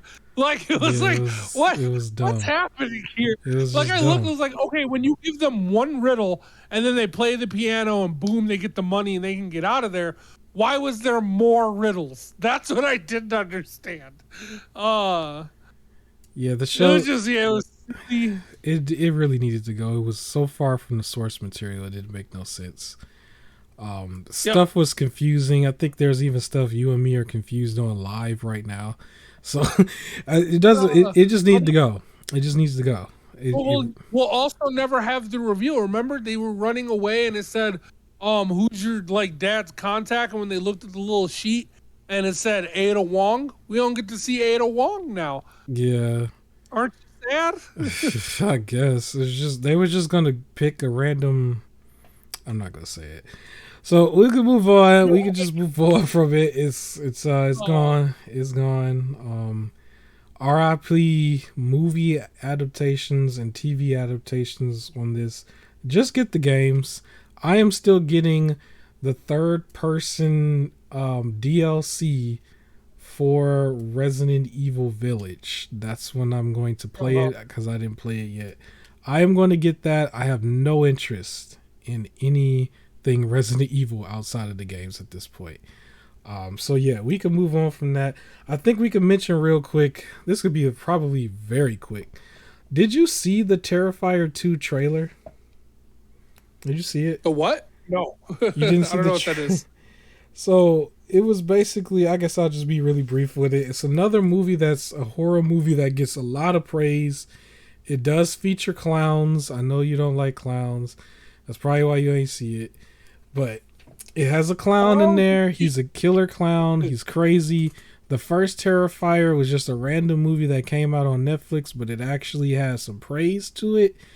And you could tell by the way it was shot, and even in the trailers and stuff, that it was supposed to be just another horror film that Netflix just got. But this one just caught on, and it was just like, it was just better. It was just better. It was done better. And so they're finally doing a sequel to that, so it's more of it. The trailer looked kind of crazy too, just like the other one. It didn't give away too much, but it did give away a lot, in my opinion. But yes, I can't wait to see it though. I do want to see that one. I'm hoping it's going to be on Netflix. I don't know if it is. I didn't check, but it does say this one is going to theaters though. October 6th. So it will be in theaters quickly.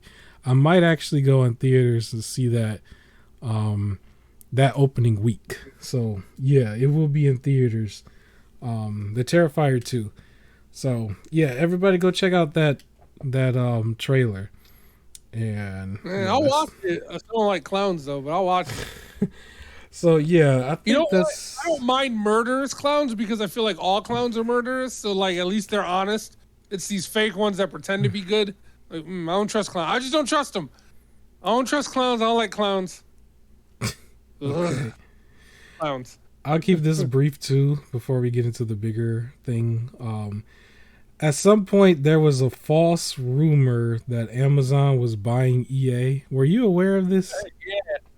I heard Amazon set to buy EA, and I went, since when? And then when I went to go look it up, immediately it was like, rumor killer. They're not buying EA. And I went, oh, okay. Yeah, I guess it scared everybody too for a second. It just scared them. Like, I don't know if people want to... I don't think people want to buy Amazon Luna, the masses, to play That's EA what you games. Would need. Yeah, so it would probably be like that. Here's the thing about it, though, because I just want to talk about it briefly because at some point, you're going to get something like this to happen. I don't know if Google Stadia is going to do it at all. They might be out, but I don't know if Amazon is thinking the same way. Amazon might acquire somebody at some point. It might be anybody. It could be any game developer, but it's going to be a game that people really like.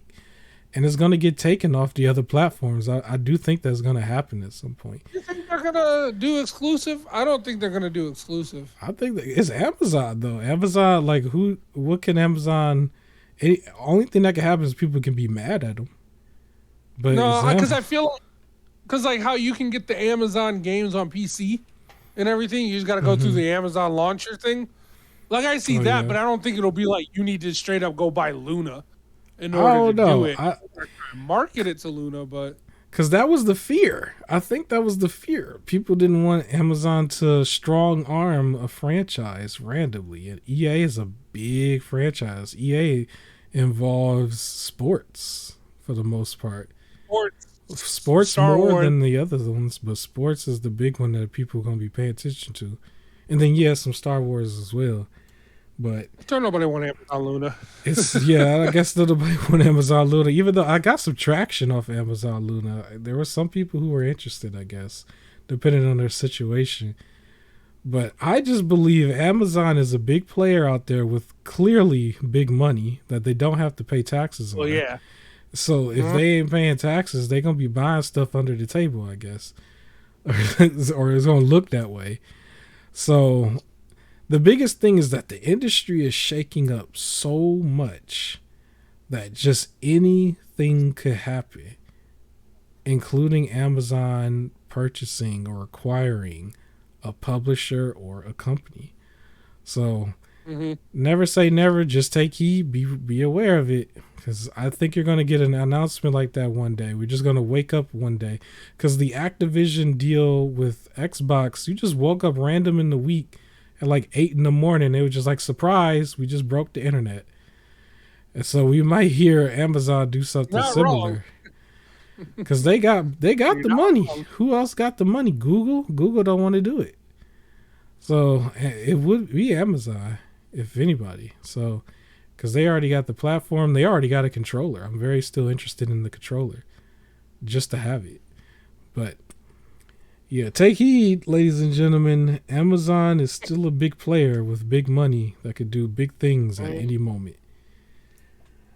Yes. Other than that, there is still something out there. We talked movies. I guess we can finish the movies before we get into the rest of the games. Okay. Let's start with Prey. We don't want to spoil them too much, do we? I think we could just no spoilers. Just talk quality. Is it worth it compared to the other ones? Yeah. So Prey. I thought Prey was really good. My only issue, and is a minor issue, but my only issue is the still the whole like men going like, oh, you're a woman, you can't do this. Like that mentality is dumb to me. So it's like whenever even I see it in movies, it's like, I guess I don't surround myself with people like that. So I'm always like, people really think that still. So it's like, it always throws me off when it's in a movie. But it wasn't too in your face, but it was a plot point. It was somewhat of a plot point. It was a plot point that like, and it was like a very specific, I think, like it was like a scene where that was kind of the main focus of the scene. And that really was like, ugh. But everything around that, one scene was really good. Yeah. I think so. I do have one, like, I think I told you about it, but I won't spoil it. But like my issue with like the end of it, where I'm not convinced that it should have went down that way. Okay. But overall, I think it was really good. Yeah. What'd you think? I feel like it was excellent. I do think that this particular movie can just be watched in any order. It's very standalone-ish. You don't need to watch Alien versus Predator, the Alien movies, the Predator movies. The one that came out before where they had like well-trained people with the automatic guns and stuff shooting the one guy, I thought that was a little over the top. And so they went far from this. Like, this is not a sequel to that. This is its own thing. And they took their time to really develop the characters here. Like, Resident Evil on Netflix, what we saw was that they were constantly adding on to the characters and making these changes that were not really explained that well. Like, I don't care about spoiling that. Like, you remember the chick who was supposed to be like kind of in charge of the clones, but then like in the future she's like halfway controlled by the old girl with the tablet and stuff, and it's just like she's a boss like person here, and then she's being controlled by the other person here, and then she's sort of the boss like person. Everybody that was like in the Halo costumes are kind of protecting her, but we don't even know how all this came to be. And it's just like, what is really happening? It's like, you didn't have all of that in Prey. Prey had a simple character development.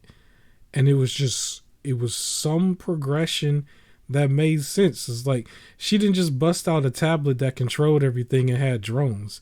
She put a rope on her axe and was able to like draw it back like God of War or something, like in a more realistic way. It almost made me want to do it if it wasn't dangerous.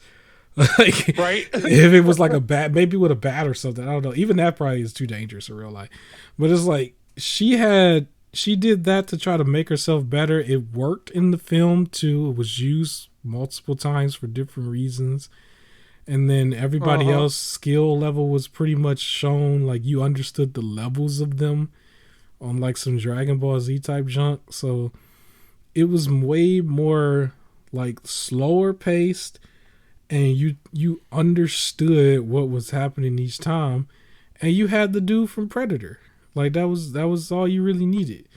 And the dude from Predator was, he had his moves and everything. He was cool.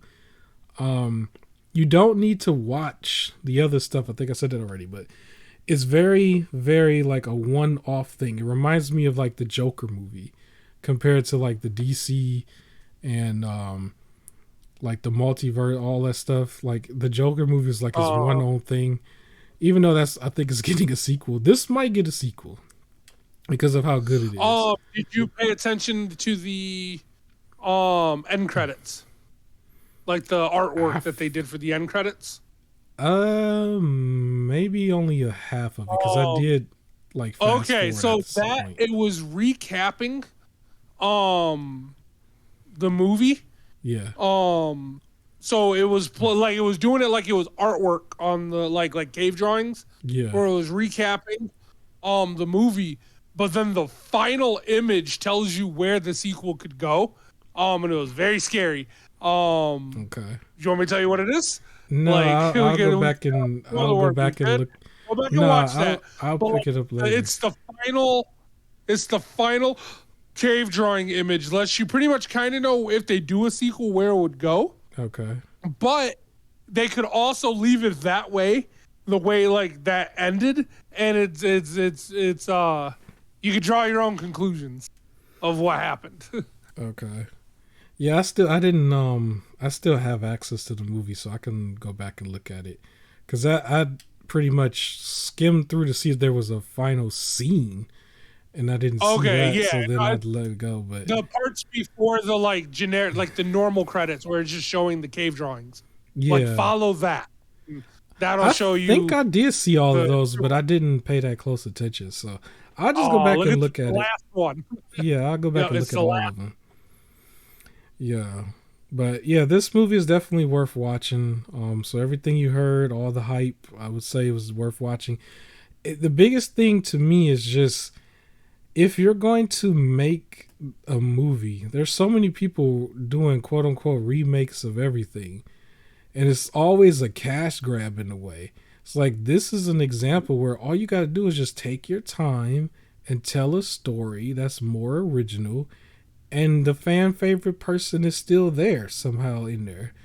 The Joker was the same kind of way. They took their time, they made an original story and went with it, and then it was still the Joker at the end of the day.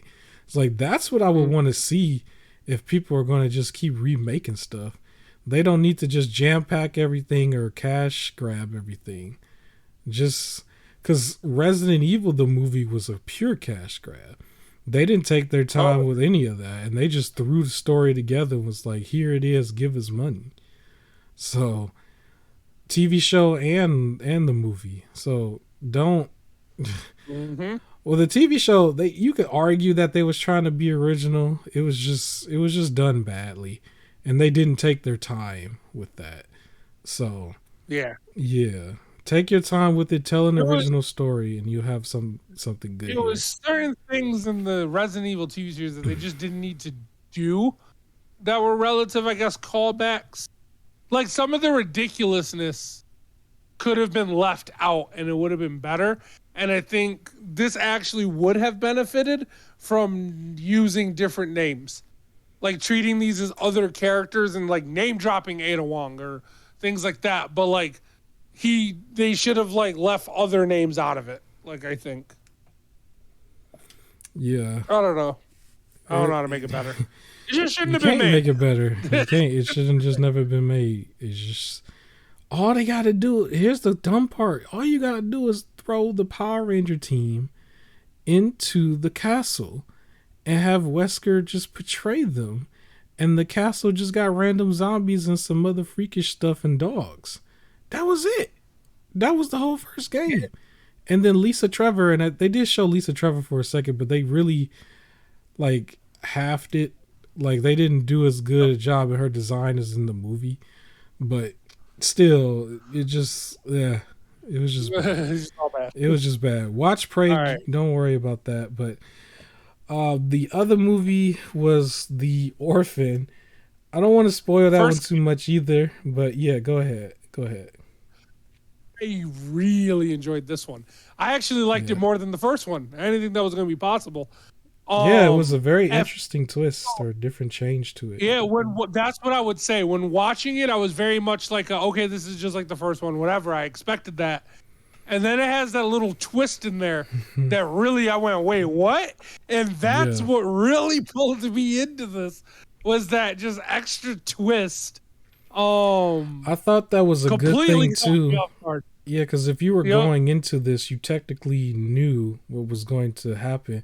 Because going into the first movie, all you thought was it was just going to be the screaming kid that's doing bad stuff, Dennis the Menace, evil Dennis the Menace type of person.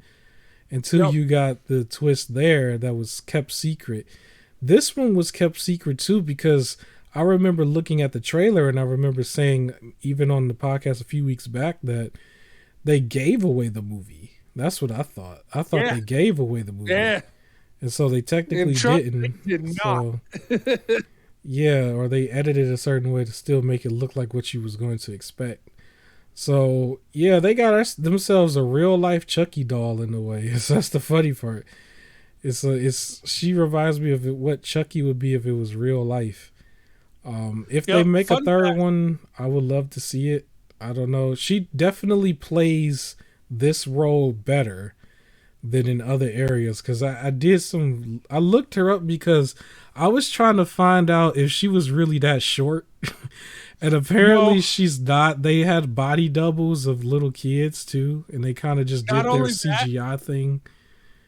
It was not only that, some people, some of the actors had to stand on boxes to like hold a conversation with her so they could appear much taller than her for certain things.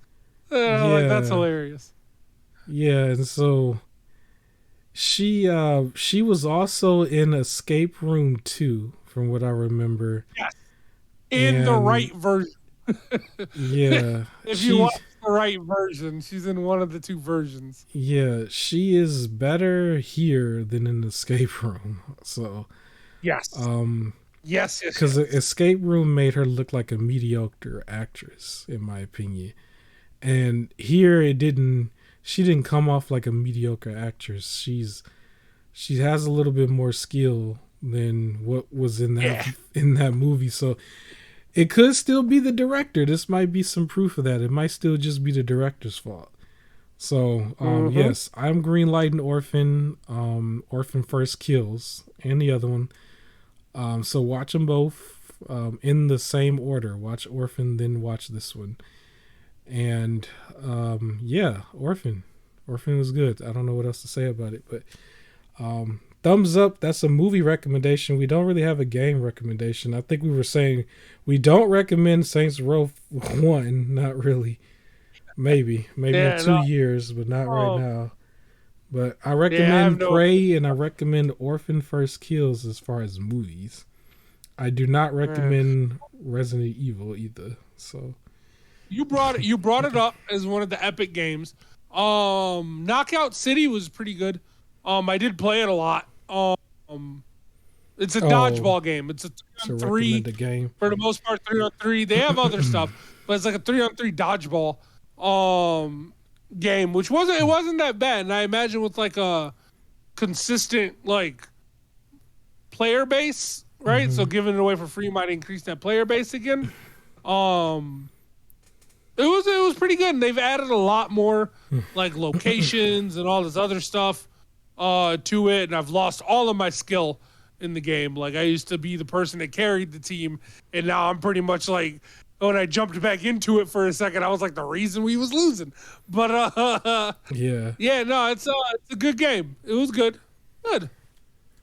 Yeah. So I don't know what else to say. Okay. All right. So we're gonna move on to the bigger topic, which was the game shows. So there were 3 shows that I saw. I don't know if you saw all 3. So there's the original day one Gamescom, which had the most popular stuff there. And then there was the Future Game Show. I saw that one. That was day 2 or 3, or I don't know how many days later. And then there was a indie show that was done yesterday, and I saw that. I did not see that one. Okay. I did not. So I have a bunch of games here that I was going to probably list off. You're probably going to list off most of the same things. I want to save Callisto Protocol last. Sounds good. But there's going to be a bunch of those things. We might still hit our 2-hour mark. I don't know. But what's the first one you wanted to talk about?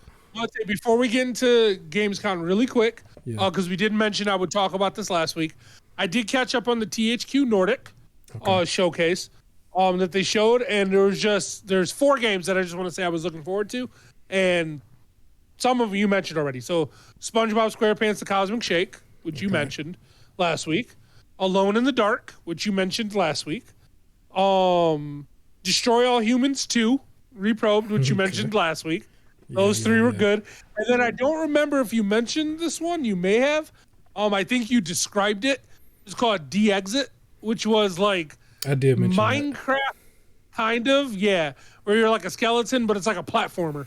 Yeah, I wish list that one too. Those were the 4 that got my attention. So, and you said it. You were like, these are the ones that got my attention. You're probably going to say the same thing. I'm interested to see. Yep, those are the same ones that got my attention. And then real quick from Evo, I did check out Evo, which I always forget that's a fighting game thing. But for me personally, because I'm not super into fighting game, well, I'm into some, not all. Tekken, the new Tekken is what I'm really excited about. That reminds me, I need to get a fight stick. I had a fight stick that's been on my Amazon wish list for a while. That's supposed to work on all systems. I think it was like, it might be a cheaper one though, because I don't know if it's big quality, but I think it was a Logitech one or something. It was supposed to work on PC and the systems, and you just have to have it wired in, I think. And it was like $50 or $60. It might have went up, but Tekken is like a game that was notorious for playing with fight sticks, and everybody buys fight sticks, to play that. And Mortal Kombat was the other one. I had to think about it for a second. So yeah, those are good. Okay, Gamescom. Gamescom. What you want to start with? So I'm gonna start with the opening night. Okay. Dune Awakening looks good. It's a survival MMO set in the Dune world. I had that. I mean, they're all in on Dune because the movie just like the third version of the movie just came out, and then they have a sequel coming out soon, and this is very stylized like the previous movie that just came out. Yeah, I'm in for this. I put that it had a really nice CGI trailer. Absolutely. Attention. Yeah, so how do you feel about that Sonic Frontiers? They finally showed you some story, I guess. Still, I don't know. Like, I'm still not convinced on this game, personally. I've been not convinced on it. It's one of those things where you only being nice because it's Sonic. Let's really be clear here. If they threw a whole other person there that didn't nobody know, people would have wiped the floor at this a long time ago. It's Sonic, so you were making all kinds of excuses. I'm almost done making excuses for Sonic, but yeah, it is what it is. Destiny gets new DLC. I didn't write down the name of the DLC, but it looks fun. It looks good. Did you see that? Next one I can talk about. I did. It does look fun. If I can get into Destiny. Yeah. It was like I always start it and then move on to something else. And I always start it way late. So like all of my friends are all at like the higher tier stuff, and I should just do the level jump and then let them carry me to where they're at, and then I just never get around to it. The next game I'll mention, The Lords of the Fallen had a nice CGI trailer, and that's apparently another Souls-like game, but more like Elder Scrolls-y. I think I have that. I wrote some of this stuff so bunched into each other. I think I have that as well. If I can mention another one if you want, or go ahead. I was just going to say they showed some DLC that's going to come for Dying Light 2. Yes, yep. Dying Light has some mixed reactions at launch from what I saw. I didn't play Dying Light 2. I do like the idea of there having some DLC, but I do remember the initial thing was like it was going to take you 500 hours to beat. Wasn't that the thing? Wasn't that a thing for that? So it's like 500 hours. So now are we pushing 550? Like what are we 505, 510 or something? I don't know, but I just remember that was a thing, and so yeah, they're adding on to it. I like hearing DLC for games that I haven't gotten yet, because then I usually get the full package later, and it feels like a lot of stuff. Sometimes I get annoyed if I bought the base game, but then they announce DLC later, and that's like it should have came with the game. But yeah, so 520 hours, I guess. Everywhere was another one that looked pretty interesting. I just know it had like Anthem flying in it. Okay. Like he showed a person gliding. I don't know what else it was about, but then it just said everywhere, and I went, okay. That's how a lot of these are gonna go. That's funny. Yeah. All right, I'll mention there was a game that I starred. So this one, I put a star next to it. So there's something that I want to play. So it's called Lies of P. Pinocchio Souls. Yeah, so it's another Dark Souls-ish or Souls-like game. I didn't mention this in the other video. There's a few of them here that I didn't mention that I also liked. So this is another one that I'm going to wish list. I want to play this. Definitely. Yep. So bring Dark them on. Pinocchio. Yeah, so I didn't write down every game that was revealed like I did before. Okay. This time I just kind of wrote the ones that either caught my attention or things that I was excited about. So another one that caught my attention was called Moving Out 2, which is like a goofy couch co-op, or like they have online in this one, where basically you're movers, and like it seems like you don't have good like physics, like you're kind of like fumbling all over the place while trying to move out furniture and stuff in like a timely manner. So it looks fun. Another one that I had was Goat Simulator 3, which is as goofy as ever. I'm kind of confused on it because even in the trailer, or either the trailer or somebody describing the game, one of the two, I think it was the person describing the game, they mentioned this is the second Goat Simulator game, but it's called Goat Simulator 3. But I do know the first one, or it was the one that's called Goat Simulator, is more of a remaster from off the OG. So I don't know if they're just being funny. It reminds me of like Dumb and Dumber 2, and they had like 2 like as in TOO instead of TWO. So I don't know if that's what they were doing, but they mentioned a couple of times, like they made emphasis on it, like this is the second simulator, Goat Simulator. I'm like, but it's called Goat Simulator 3. So I don't know. It's part of the. There is no Goat Simulator 2. Yeah, it's Goat Simulator, and then they released some DLC, and then the DLC were themes after DayZ, Payday, and Star Wars, and then they did Goat Simulator. Yeah. So yeah, there is no 2. Yeah. Did you have another one from day one? I think I have a few of them. Yeah. We also have, of course, they talked about Hogwarts Legacy, but I've already talked about that. Okay. There's a new Tales of the Borderland. Yeah, or Tales from the Borderlands. Yeah, so we're technically currently playing Borderlands for anybody who cares. There will be more footage shown in the next couple of weeks, but we're at the tail end of Borderlands 2, so we're very early on. So we got plenty of Borderlands that's coming up. But then there's Tales of Borderlands. I don't know if we was going to even do that. I didn't really care to do it. But I didn't. Yeah. I mean, I was going to do like on my own eventually, and now there's new Tales of the Borderlands. Yeah, so they got another one. This actually, so there's one thing that I wanted to mention on this. This tells me that Borderlands 4 is really being worked on, and that they are crafting it, and they're just throwing stuff out there, and that they are not short on money, that they have the ability to give you the quality one and throw you something else from another design team in between, and they're right on their schedule. They're not really pushing back like that. So that's what that tells me. So Borderlands 4 is probably going to be very good, and probably next gen only. So I'm very excited. Yes.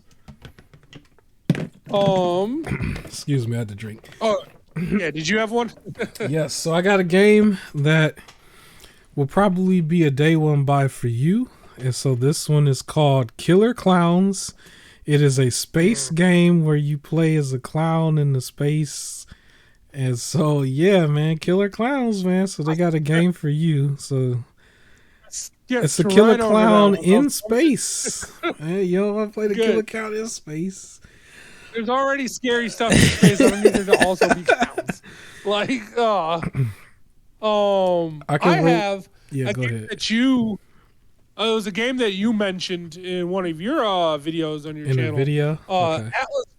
Atlas Fallen. Atlas Fallen had a very cool trailer. Monster Hunter with sand powers. So are you right there with me? Am I the only? I thought I was tripping a little bit because I know it was only a CGI trailer, but the first thing I thought of was Dauntless in Monster Hunter. Yeah, it was Dauntless. It was Dauntless / Monster Hunter.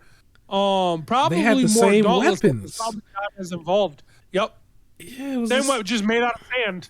Yeah, but they were shaped the same and everything, and then you were fighting these big things that run around. I'm like, okay, it's going to look Monster Hunter-ish, but the CGI trailer is probably going to throw somebody off. I don't know too many people really cared that much, but Yeah, I'm interested in it, even though I haven't really been playing Dauntless, and then we didn't have that much good gameplay with the Monster Hunter either. But I would like to see it at least. I'm interested in seeing it. We mentioned it already, I guess. High on Life, they showed a lot of gameplay of that. There's another space game here that I did put a star next to that I also want to play. It's called Scars Above. The details I have here is that it was just a space game. I wish I wrote more. I know everything that I put a star by, I'm going to go back later and I'm going to add on a wish list, most likely tomorrow, when this goes out. But yeah, Scars Above is what it's called. So I'm wish listing that. Everybody go take a look at that.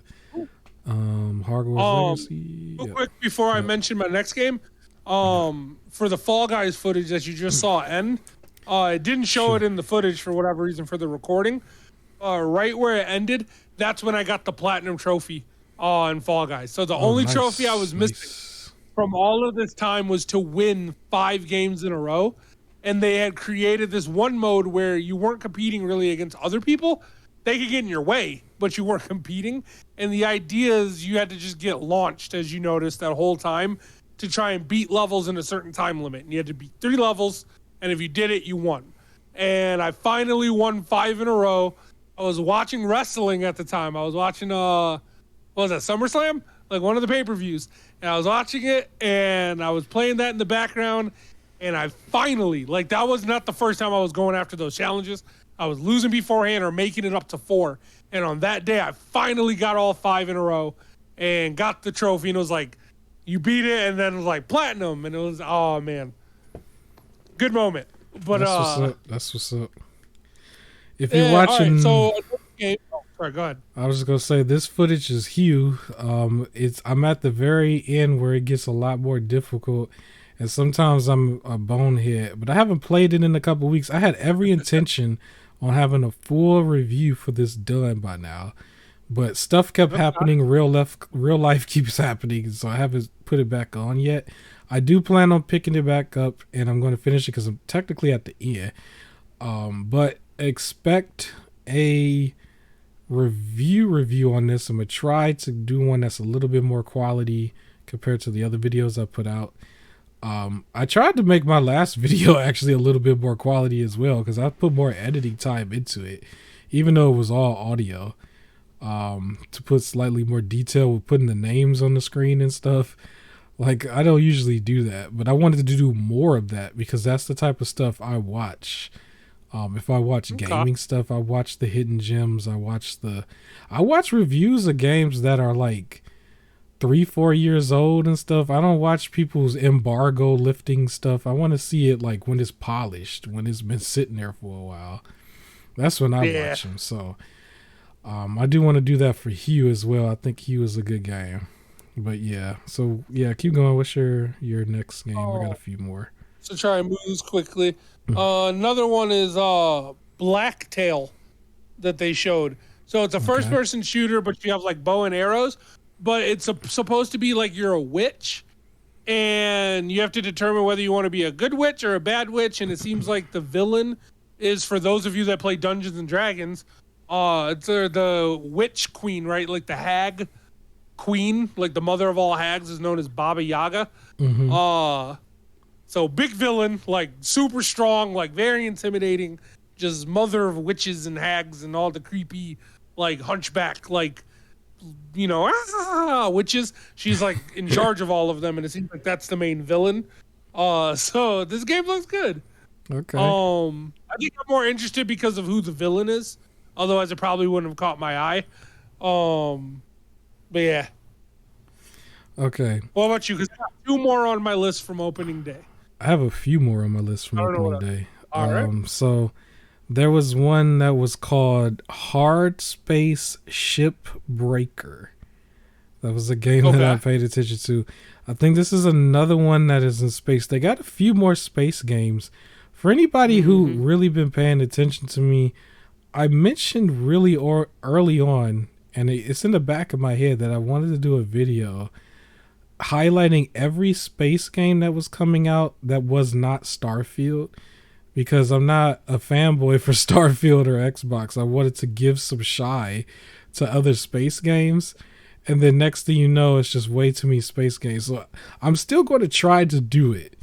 But it looks like it's over 15 plus space games that's coming out. For anybody who was really mad about Starfield, I almost want to say you ain't got no excuse. Like there's so many different versions of these space games, because even the last couple shows that was shown 2 months ago had almost 15 space games there, which was not Starfield, because I've listed them all and I've put their trailers to the side because I was going to make a certain type of video very similar to the video that I already came out with, but it was going to be way longer. I'm talking like 20 minutes. It was just going to be like, here's a bunch of them, and I'm going to say something about each one. But they added on so many more, and a couple of them I actually wanted to play. So I mentioned that one. I think I want to throw this one in with it. I'm going to cheat, do two of them at a time because I put them next to each other.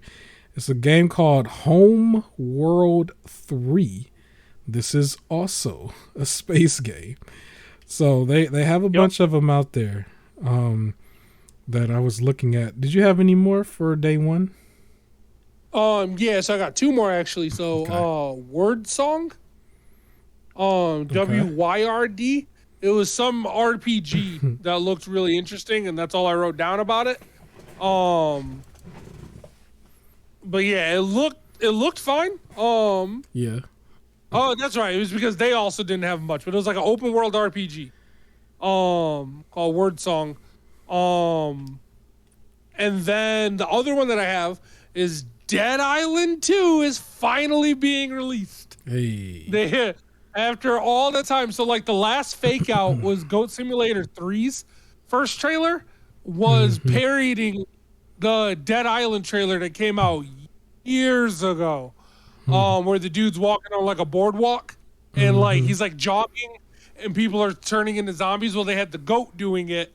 Or like the person running and there was a bunch of goats in the background or something like that for Goat Simulator 3. But they finally are releasing Dead Island 2 and they have a next year. Like it was like, I forgot they put a month on it. Like February, I think. But it has like a release date. So finally, that game has been in development hell for forever. There's another game that I wanted to talk about. Not really talk about, but I just wanted to mention. It's actually not a game I really want to play, but it's a game that I thought was probably going to be a bigger deal for a certain crowd. That was called Outlast Trials, and I believe Outlast is known for being like one of the scariest scary games to play. Yes. And so they got another one here for you. So Outlast Trials is what was shown at Gamescom. So okay. Yeah, that's a big deal for some. Not too much for me. I actually tried to avoid playing Outlast as much as I could so far. So far so good. But yeah, I think I've watched a person play. It's scary. Yeah. Like the chase sequences alone. Yeah. That's all I have for day one outside of Callisto. I don't think I have anything else. So same. Well, I mean, like I said, I already mentioned them before, but they showed and you mentioned like High on Life, Hogwarts, and Gotham Knights, but I've already talked about those. So yeah. Before we talk about day two, I just wanted to mention that I did find it to be a little bit weird when the voice actor for God of War was hosting it, and he was like making jokes and stuff, and the whole time I'm hearing Kratos, and he would talk about some of those indie games and some of those cozy games, and it sounds like it's Kratos saying these things. And then also it was a little weird when he would mention things about like Xbox and stuff and giving them praise and stuff, and it's like, you're not supposed to do that, right? Like my head is kind of thinking that way a little bit. But yeah, so he was a host. He's like the manliest man ever, right? Yeah. He's the host. It was him and it was, what's her name? It was also the other girl. God of War, yeah. Yeah. So yeah, they were hosts, and it was interesting. It's just his voice was so much more distinct that I remember him more than her. Unfortunately, I apologize, but I do. But yeah, so there's not as many games here that I wanted to mention compared to the first one, but I have a lot. There's one. I'm gonna say this one first because I actually put this lower on the list, but this one is out. Thymesia is a Souls-like game, and it's got a lot of praise so far from the Souls community. People I follow. I haven't gotten it yet, but I did wishlist this a while back. Thymesia, I think that is not too expensive either. It is a Souls-like game that it's not like cheaply looking either. Like it doesn't look like it's just a clone of something.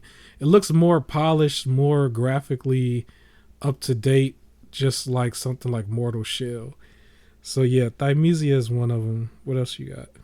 Okay, I have so Aliens Fire Team Elite Pathogen, the expansion for Aliens Fire Team. That looks good. Yeah. So that's pretty cool. I'll mention Hypercharge Unboxed. So yeah, that's an interesting stories behind soldier. That. Yeah, go ahead. Yeah, it was like a toy soldier game. That looks real fun to me. So I put in my notes here that it is a Toy Story shooter, but there's some interesting things about this game that I don't know how many people are aware. One thing is that it's already been released on PC. It's been out actually for over a year. However, the version that they are working on apparently is like 60 to 80% different than what was on PC. And so far, that one is the one that's going to be on Xbox. And people don't know. Not a lot of people know that this game was already out. They just know it was a viraling game on Twitter, but they thought it was just something that was coming out. But it was advertised mainly for Xbox because I believe it's more on the Xbox platform for right now. It's not an Xbox developer, but they're developing this for Xbox primarily now. I don't know if it's re-releasing for PC. I think what's going to happen is you're going to most likely get a patch that gives you the update. Don't quote me on that because he was very vague on that. I heard him on a podcast. He showed up. One of the developers showed up on a podcast, and they were talking about the game, and then they were very like kind of timid and quiet about the details of this because they know it's a re-release, but they don't want people to know that it's already out because they're looking for a big launch, I guess. But technically this game is out. It's a weird story around it, but if you don't have it yet, then don't worry about it until the official Xbox release. And then if you only have a PC, go back and look and see if there was like a big patch for it or something. But it's supposed to be very fine-tuned, and there's supposed to be a lot of changes being made to it. Like the one that's out right now is basically like a beta compared to what they're going to release. So, yeah. So what it reminds me of, I had to look up the name of the movie. Small Soldiers from 1998. Yeah, I remember. It was that like movie. basically there was just toys, soldiers fighting the monstery looking toys and everything like that. That's what it made me think of when I saw it. Yeah, I just want to mention, hit the like button. We are definitely in overtime, and we still got not too much longer to go, but we got a few things. I think we're going to hit 2:30 overall. So hit the like button if you're this far. You get some quality content, especially if you watch this while you work. Because that's when I like to watch. I like to watch or listen. I should say listen to podcasts when I work out and when I go walking. So a lot of stuff here today. Did I mention this already? Stranded Alien Down. Did I mention that? Nope. All right, because I put that at the top of my list and straight skipped it because the Hypercharge and Alien was second and third. So the first one that is actually on my list that I starred So this one is going to be on my wish list. It is called Stranded Alien Down. This is also a space game, but I think it might be a little bit more. It's more grounded though. If I remember this one, it's a space game, but you just land on a planet and you stranded on the planet, but you started off in space and you doing some stuff. Yep. I don't know too much. They just kept coming, right? Yeah. So yeah, that's that one. You have another one you want to mention? Yeah, so I'm only gonna highlight again the ones that caught my eye instead of everything. Okay. There was Gloomwood, which looked like a very old school first person shooter, like it looked like a PS1 kind of first person shooter, but with like current graphics. Okay. I thought that seemed interesting. This one I'll mention another one. Yeah, go ahead. I was just gonna say the Chant. Which one? The Chant. Did you have that one written down? I didn't mention the Chant.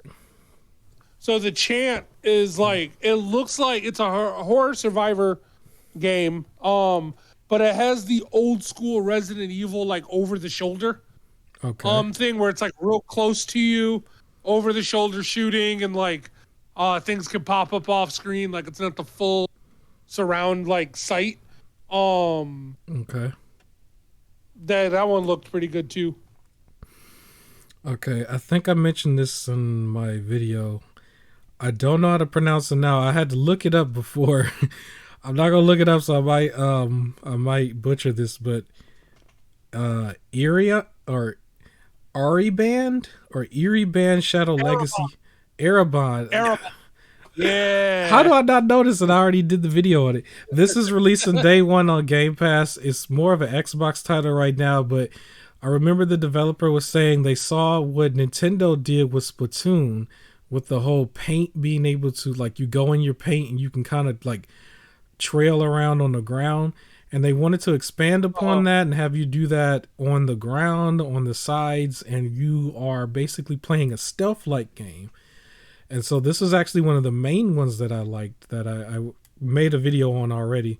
It is primarily on Xbox right now. It will be day one on Game Pass for anybody who has Game Pass. And then I believe it's on PC. It's not on Nintendo. It's not on PlayStation. But that's Erebon, right? That's it, right? Whatever. Erebon. All you got to do is wishlist it. So. Erebon Shadow Legacy. So look Ereban. Yep. Another one that you mentioned in your video, but it's next on my list. Phantom Hellcat. Phantom Hellcat looked good. So that's it was like a biggest one. Yes. Yeah, 2D platformer with 3D hack and slash gameplay. Yeah, it switches back and forth. So very fast paced too. So I was very excited about that one. That one is like, I'm gonna have that on my radar. Like I might 2-star that one. I might have that one. Yes. Yeah, very, very excited about that one. There was another one that I had called After Image. So this one is more side scroller only, and it's a slasher. And I thought that was something that looked good, more for like maybe a Steam Deck kind of thing, or maybe if it's on Nintendo or something portable, maybe your tablet. You know, it's side scroller slasher. You know, yeah. So I like that one too. So that one looked good. Ship of Fools. I was looking at that. It was another co-op game that looked kind of like Castle Crashers in a way. It was like a 2D or 2.5, I guess. So it's like a flat screen. You go up, down, left, right. But hack and slash, but you're on a boat and you're like fighting off like monsters trying to get on the boat. So that one seemed interesting. That's nice. So here's the interesting thing about this one. So this game that I'm going to mention is another space game, right? Space games everywhere, but this one was the one that I also featured in the video before. It was Deliver Us Mars. We got a little bit more context on this one. It's more story driven. I wasn't 100% sold on it, but I thought it would still be a game that can give people their fix if they're still waiting for Starfield. Story driven third person game, and you're running around doing space stuff. So yeah, that one, Deliver Us Mars, I believe is multiplat, so you can play this pretty much anywhere. And yeah, it looked cool. It looked cool for what it was. I think it might be shorter, just from the art style of it. But yeah, so that is on my list. I want to play that one. When they first debuted it over the like Summerfest, I think it was announced, I didn't care at all. And then after seeing this trailer, it got my interest. Yeah, because they didn't really do much with that other showing. It was just a space game there. And there was a bunch of them there as well. It's interesting, though, that a lot of people are trying to go off that space game hype. I don't know if I could give... Maybe you could say that's a Starfield thing, maybe. But it was like a lot of them are just starting to pop up. Like 2 years ago, it was like, what were the space games? Like, was it Star Wars Battlefront 2? It was like that and the other Star Wars game. But it wasn't like space games. It wasn't like original titles. There was Outer Worlds and Outer Wilds and No Man's Sky, and that was kind of it. Yeah. But it's like they're starting to come out of the woodwork now. It's just everywhere. Now it's just like, they're everywhere. If you want to be in space, you can be in space. Yeah, so even though there's so many, it's like a good handful of them are like games that I did want to play. It's funny, it's like if you actually played through them all, by the time you get to Starfield, you'd be sick of it. You don't even want to do the main one no more. It's like, I'm sick of it now. And Starfield supposed to be one that's like probably like really long. So yeah, so I guess you have another one. Yeah, so one of my bigger games too, besides Phantom Hellcat, Dark Pictures Anthology Devil in Me. Oh yes. That one looks great. It's like pretty much Saw the video game. Like that's the best way I could describe it. Yeah. I want to play the other Dark Pictures Anthology games, but they were more like when I was seeing them, it was like, yeah, I want to play those. Like, because I liked Heavy Rain and I love Detroit Become Human. And I don't know, like Until Dawn and these ones are all horror versions. So I was like, yeah, I want to play those. Like, those look great. And then when I saw this one, I was like, oh, I really want to play that one. So, yeah. That got my attention real quick. All right, I got one more game here from this night, and it actually is the opposite. It was just something that I saw that I didn't like that made me roll my eyes a lot. And it was a game called Rooted. And it looks like a cheap Last of Us clone, and they did the music almost as well, the same way, like cheap Last of Us clone music. And it kind of cringed me when I saw that. So it's just called Rooted. I don't know if it's PC only, but I think it is. It was shown on PC, if that's correct. But yeah, Rooted. That's all it was. And it was like, it was just cringed me a little bit. It's just like, what is this? Like, why do y'all have a Last of Us clone? Because I was cringing because it was like, okay, here's a game that we're remaking or remastering like the exact same one more than once, and then now somebody's copying it. So, yeah, not too big of a deal though. I think it's gonna come and go, and we're gonna forget about it. But yeah, so that's all I had from that night. The indie show. Hold on. Before the indie show, I had 4 more I can quickly talk about from that night. So Stray Blade, which was like, it was scavenge, forge, fight with your new weapon, and repeat. Like, that's what it looked like. It seemed okay. God of Rock, which was like Guitar Hero meet generic fighter. So you have to fight, but on beat. So you're like hitting controls like Guitar Hero buttons, but in order to do fights and combos. Yeah. System Shock, which looked like Dead Space, but with robots instead of aliens. I think I remember System Shock. I didn't write that down because I had already wrote it down. I think that one was shown before. Yeah. I remember that. Okay. So. And then Off the Grid, where you're just like robotic soldiers, basically. Like, I want to see more about it, but it looks like you're like what a robotic soldier would actually look like. So you're not all buff and everything, but in fact, your body looks all weird because like parts of you are all like skinny because they're like prosthetics and everything, but you're like a team of soldiers, and I want to see what more of that is. That's interesting to be a robot off the grid, because technically going off the grid is supposed to be to get away from the robots, but whatever. Right? Whatever they want to do. Yeah. So, yeah. That's that. That's all I had from the future game. Now tell me about this indie show. The indie show actually wasn't too bad. It was a lot of stuff there that really went over my head because it reminded me of, I guess, Nintendo and their treehouse thing or whatever they do, where they have like a lot of these other games that might be more cute and little and stuff. So they had a lot of that, and I didn't care too much for all of it, but there was two games that I got from it and that I did like. One of them I had already seen before, which was called Solstice. And this one they showed, so this is also Souls like, and it has like you do slasher type moves and everything. But they showed from start to finish a boss fight. And so I believe you were going against Colossus, and it was like the head of Colossus, and every so often he split his head open and like a person comes out of it.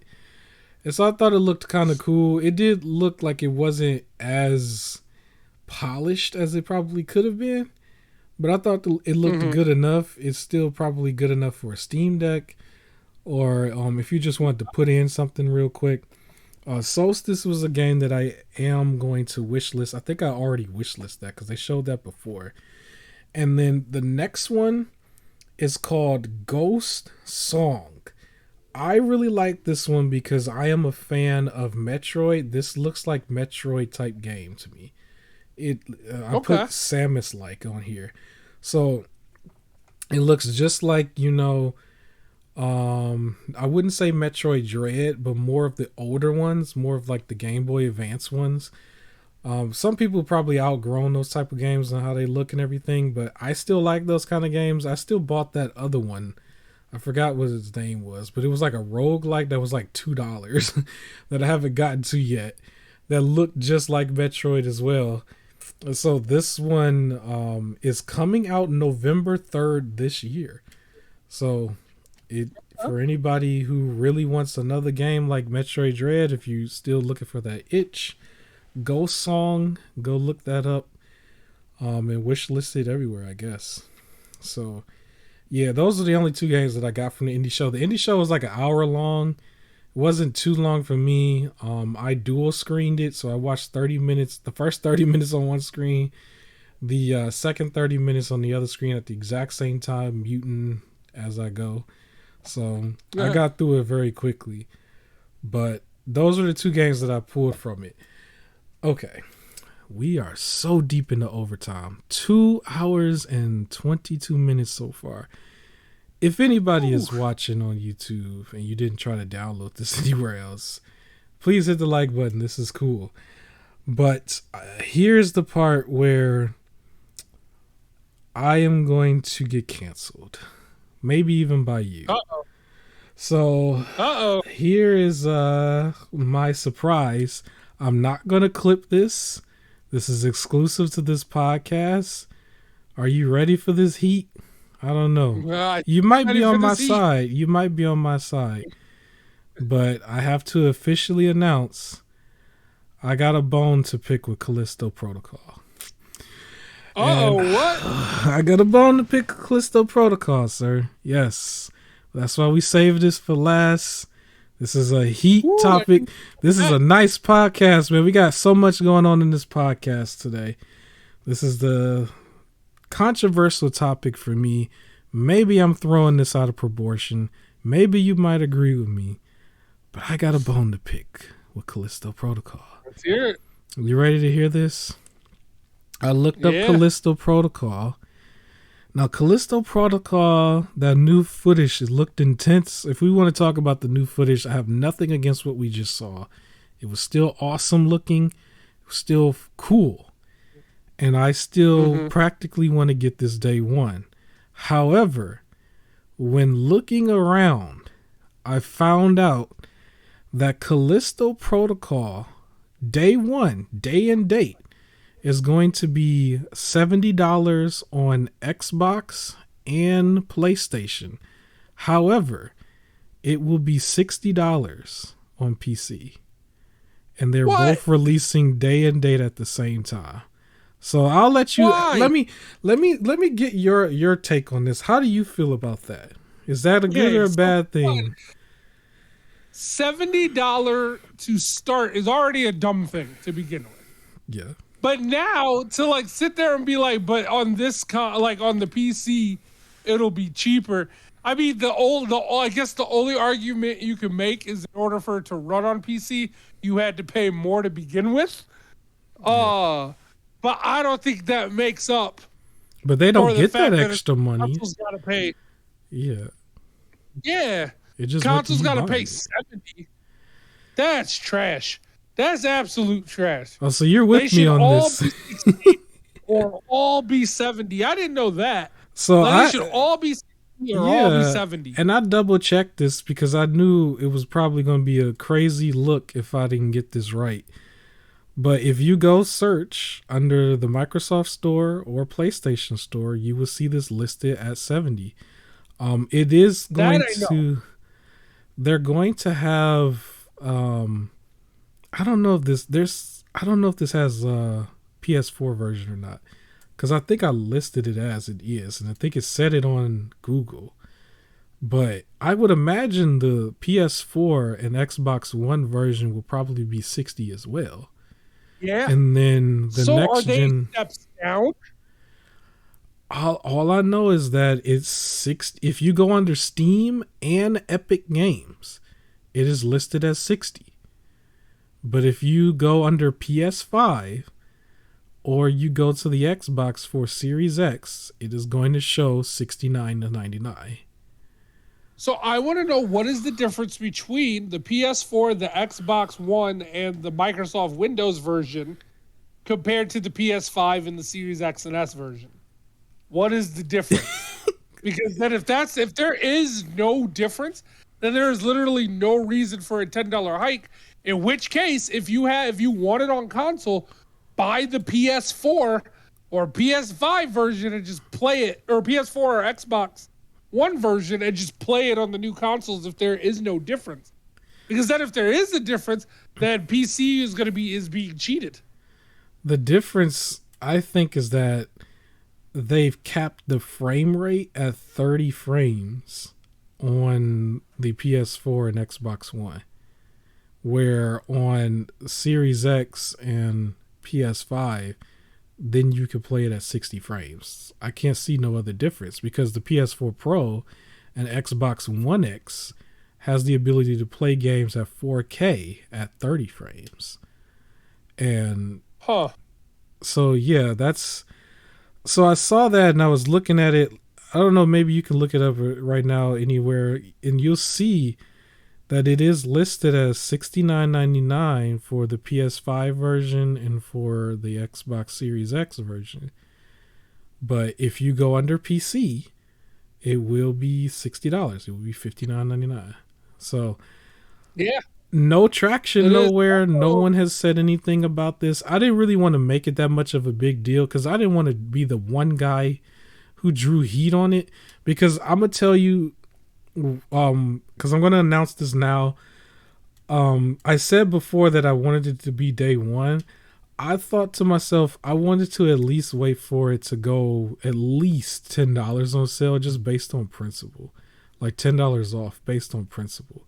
Because I just don't like that. Because I don't feel like the consoles have to pay more just because it's the console. Because somebody else, the person who has the 3090 Ti or 3090, 3080, 3070, like, what are they're getting arguably a better version in a way than what the console person is getting, especially if they have like some sort of crazy 8K setup. They have their OLED, they have this monster like GPU, like 32 gigs of RAM, you know what I'm saying? Just like this crazy rig. They're not paying more. They're just buying the game. And so I was a little weird about it because there's a difference between like a game for PS5 or a PS5 game or PS4 game going to PC, and then you charge a certain amount later, but it's not exactly the same, or maybe it's full price or whatever, but it wasn't day and date. It's like, it's not day and date. It's like when it's day and date and it's like more expensive on the console side, I don't understand that. This is like one of the only times I've seen it and nobody's talked about it or said anything. I don't know if people even recognize it. But yeah, you paying more on the console side than you are on the PC side. The PC side is not paying $70 from what I understand. So I double checked under Steam. I double checked under Epic Games. I was trying to see if there was like any difference in the different versions. All of them across the board say the day one edition. So the day one edition is going to be $70 on console, $60 on Steam. So yeah, so I can't find I had a issue different with it. But you see those prices? Are you looking it up? Do you see it? I'm not crazy. No, I'm trying to figure out what is the difference to justify there being a $10 thing, because to say you're capping the frame rate for the PS4 version, that you can do more on the PS5 version, that doesn't apply to the PC. So why does the PC get cheaper than the console ones? I don't know. But you see across the board, it says it's day one edition, right? Yep.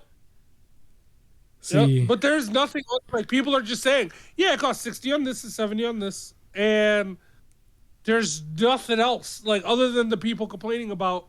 Like it was one page I saw complaining about the price. Yeah, I still think it's a fun looking game. It takes nothing away from what the game is. I still praised it. It takes away from me wanting it. So I changed your tune on this live. I changed your tune on it in front of like whoever's gonna watch this. Like, if you're not gonna, I don't know. It just feels. But it seemed weird though. It does. It seemed. You can feel that, right? You can feel like, why is that? Yeah. Like, what's going on? Because the only two things I can think of is either people with the next gen consoles who just wasted their money to get. Let's be honest, it is a waste of money, but you wasted your money to get the next gen console and you're just having to pay more, or PC gamers are going to be cheated on content because they're automatically making theirs cheaper. Like if you say both the PS4 and the Xbox ones are like less graphically or like, load slower and things that you're paying for the performance, it's not worth $10, but there's a difference. Yeah. But if you're saying the PC one runs just as well as the PS5 and the Xbox one, and you're like, well, why are PS5 and Xbox Series more expensive? And they just shrug. Like, that's trash. So now this game can wait, and I'll wait until it's cheaper. Wow, so I changed your tune on this live, so you're right there with me. See, I still kind of want, I just want to, at the very least, wait for it to be $10 cheaper, but I don't know. I might actually. When I just wanted to wait to make sure it was working properly. Yeah. Then I'll just go ahead and get it, like at the price, the $70, and I was like, whatever. But the difference between PS4 and PS5, as long as there isn't legit, I could just buy it. Because as of now, it just looks like I could go buy the PS4 version and it's fine. And I'm gonna get everything. Like, I keep seeing things that says there's some things the PS5 version can do that the PS4 can't, but I haven't seen what. Yeah. So, like, right now, this feels like a big waste of time. But the PC is, like, not... There's no levels to it. It's not like... So, here's my thing with the whole thing. Is nobody's charging you more based on the graphics card that you own. You just... nobody's doing that type of thing. So that's where, like, if they're trying to justify by saying you had to pay more already for the PC in general to run it, that they're not worried about. But even then, that still seems cheap. Like, in comparing to the PS, like, do you want people to get a PS5? Like, or Xbox Series X and S? Like, do the companies want that? Because if you're gonna make the PC game, if it's gonna have everything and be cheaper, right? Like there is no reason to have a console anymore. It's exposing a bigger thing. So this is the first time I've seen this because not even Elden Ring didn't do this. Like Elden Ring, it was still 60 across the board. You know, and on top of that, with like the being cheaper and everything. If you get it on PC already, you don't have to wait for the company to fix it. Yeah. The community fixes it. Yeah. And does more. So it's like, give me a reason why I should continue having consoles. That's stupid. This is my favorite podcast so far. We've done so much in this podcast already. And I've just now changed your tune on Callisto that fast. That's crazy. I didn't to buy this year. Said now, no, that boy can wait. It's fine. It can wait. I legit switched on it. It can wait. And I don't see me turning back around unless they're all the same price. Like, no, I can wait. Wow. Shout out to the last 10 minutes of this. It's just the principle of it, too, right? It's more of the principle than anything. Because it's just like, why? I was really confused because I remember just looking. And I just kind of just paused for a second because I had it on different screens and I saw the price. And I was just like, wait. And then I'm like looking at the details and stuff, and it was exactly the same across the board. And I was just like, wait a minute. And literally, I don't see no YouTube video. Nobody said anything. Have you seen anything on this? Nobody said nothing. No. This was never raised as an issue. Yeah, I'm the only one who's probably going to raise this as an issue. Because it's somewhat of an issue. In the grander scheme of things, when you start looking at when other companies might start doing this for the rest of this generation, to me, it's not that big of an issue because I'm in control of my own pockets. So when somebody does something like that, I'll just say, you know what? Okay, it might not be exactly day one. Now, I think earlier on in this podcast, I got the date incorrect because I still thought it was coming out this month. And I didn't pay attention to the month when I went back and looked at it. I was laser focused on the price and still went ahead and put out the other videos saying that this was still one of my most anticipating games for this year. Because it is. It still is. I like this the most. I actually am... God of War might be slightly more anticipated because of the back history alone. But... it looked a little bit more. This one looks a little bit more gory and exciting than God of War Ragnarok to me. Ragnarok has really, or at least God of War 2018 till now, has toned down the goriness. You know, this one didn't look like it toned it down. But I've never seen anything else like do this. This was like the first time I've seen it where it's actually at launch more on console than on PC, and the PC one comes out the same time. That's why I was like, I've always heard like the fanboy would say something like, yeah, they already know the PC players ain't gonna pay that. Just like how people are saying right now, they already know the PS5 owners ain't about to pay more than $500 in America. And you have that like your chest stuck out about it or whatever. It's a different story from when the company actually prices it that way. But right now, it's literally priced where it's day and date cheaper on the PC than on the console. And I don't understand. So, yeah. I'm starting to think about it, and I got such a backlog of games that I don't want to buy nothing for $70. If I'm being real, like, as much as I wanted to, like, God of War, like, within the week that it comes out, I still got Ghost of Tsushima. Yeah. I still got Cold Rain. I still got Ratchet and Clank, Rifts Apart.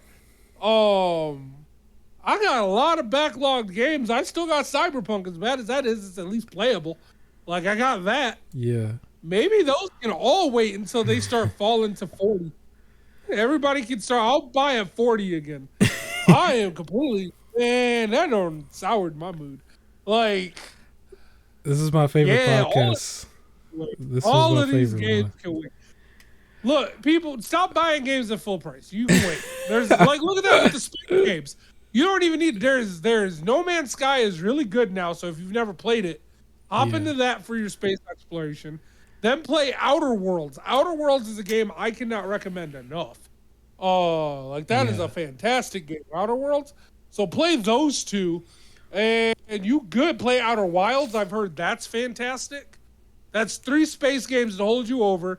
Then the 17 games that's been announced this year will all be on sale by the time you finish those 3 if you take your time. Yeah. And then jump into those 3 or those 17 games. And when you're done with those, Starfield will be $20. And then you can jump on that then. Yeah, see, I wanted to save this for a certain point in the podcast because the show was going to be so jam-packed as it was. And I knew I was going to have to go find another hour of gameplay to add to make sure that we hit 3 hours. I'm still thinking that we're going to make it 3 hours. We are at 2 hours and 40 minutes in so far. But I knew this one thing was going to be like a haymaker in this podcast. And I didn't want to say anything beforehand because I wanted your reaction live. It reminded me of when what people don't know, a few weeks ago, you didn't know the Forspoken actress was the same actress as in Resident Evil. And I wanted to catch that reaction, that type of reaction live this time around. And this was a little bit more impactful because it hits us, home as a consumer. And, some people might say you're blowing it out of proportion. It's just, I'm not trying to blow it out of proportion. I'm just trying to understand why this type of change is here. Where this game costs more on one end. And it's crazy because up until this point, I didn't really have anything bad to say about the game. I never did. It was just going to come right on out and be right on good. And it's not really about the game itself. Now, of course, it might have some bugs and something at launch. I expect it. I mean, everything does. Everything. Yeah. But, the pricing, I don't understand the pricing. So I am riding for the console side because I prefer the console right now, despite the fact that I have access to the PC library and access to the launchers. But I don't understand why that is a thing when you can still make the argument that somebody out there can go spend about $4,000 right now and have the top of the line across the board. And then their game is cheaper.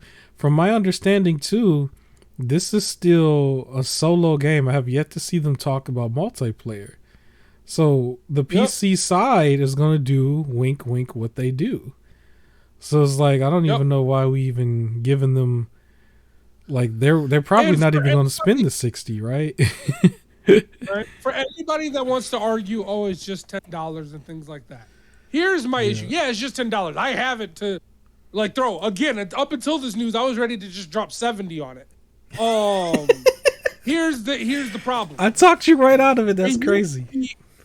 Yeah. But it was the thing is we used to be the game is buggy. That's bad. And then all of a sudden we started allowing it. It's you know what? They're gonna fix it. It's fine. Go move the goalposts. It's okay apparently for games to be fixed 2 years after. There's no reason why after a year there's still patches being downloaded. No. Why is there still patches? Spider-Man's patches, when that came out, was them adding a new suit to the game to go, surprise. Every other game, if you're still releasing patches because there's still bugs, that's an issue. But we allow it because we started allowing the other thing. It's the logic of the whole don't be late. I know a lot of schools try to do this too, where it's if you I'm just a minute late, or work does it, right? I'm just a minute late. What's 60 seconds? And it's just okay.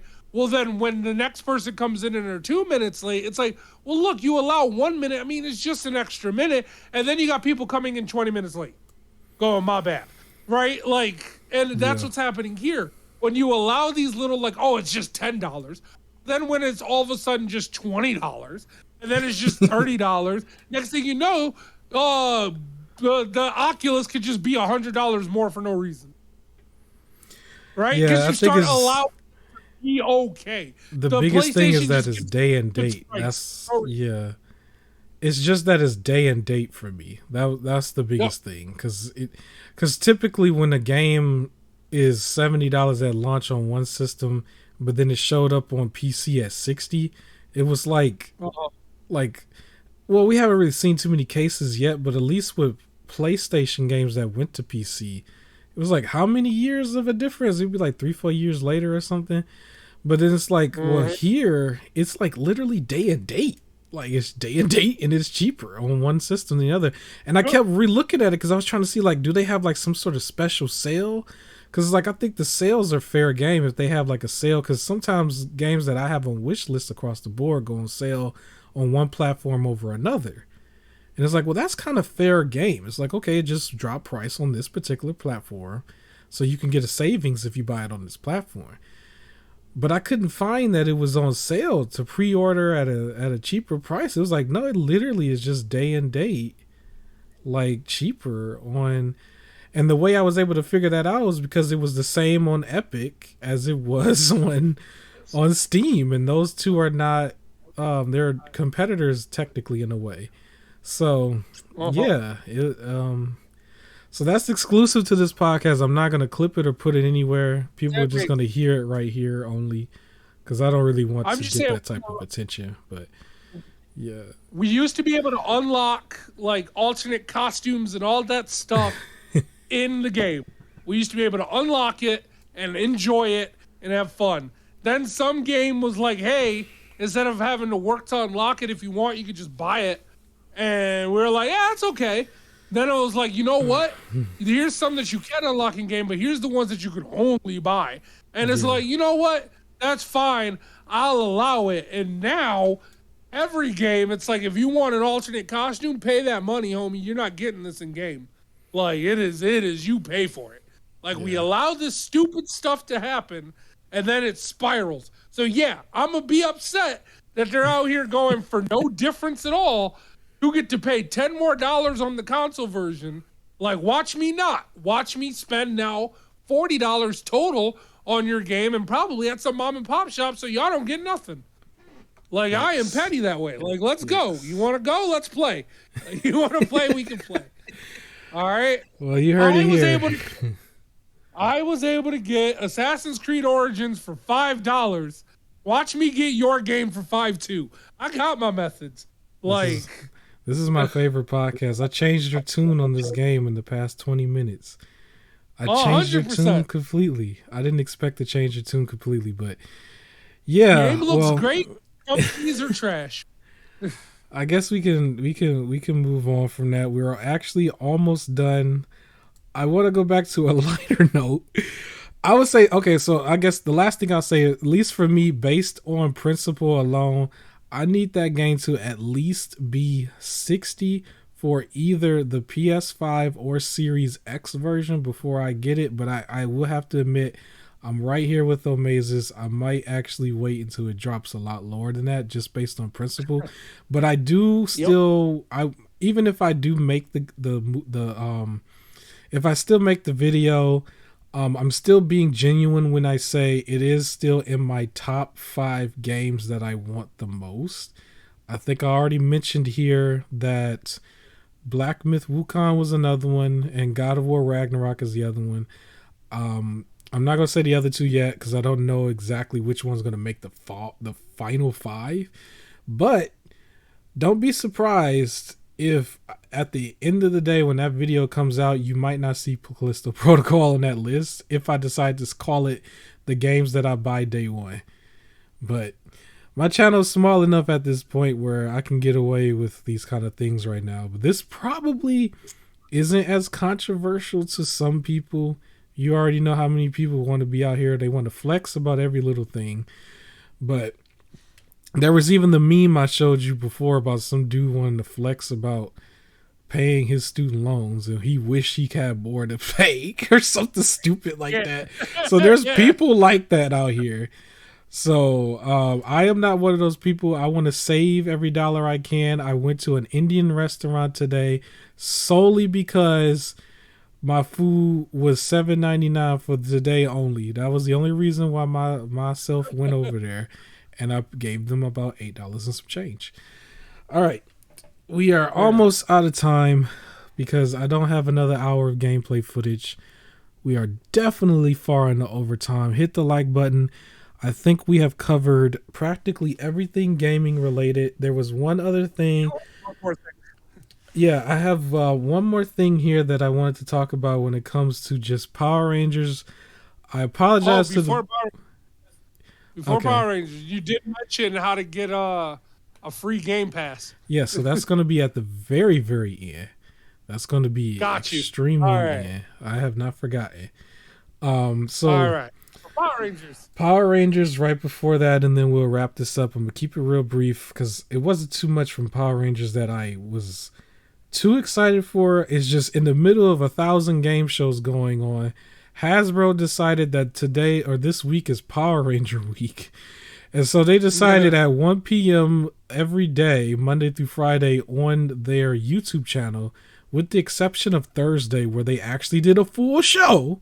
So yes, I paid attention to a lot of this stuff for this episode.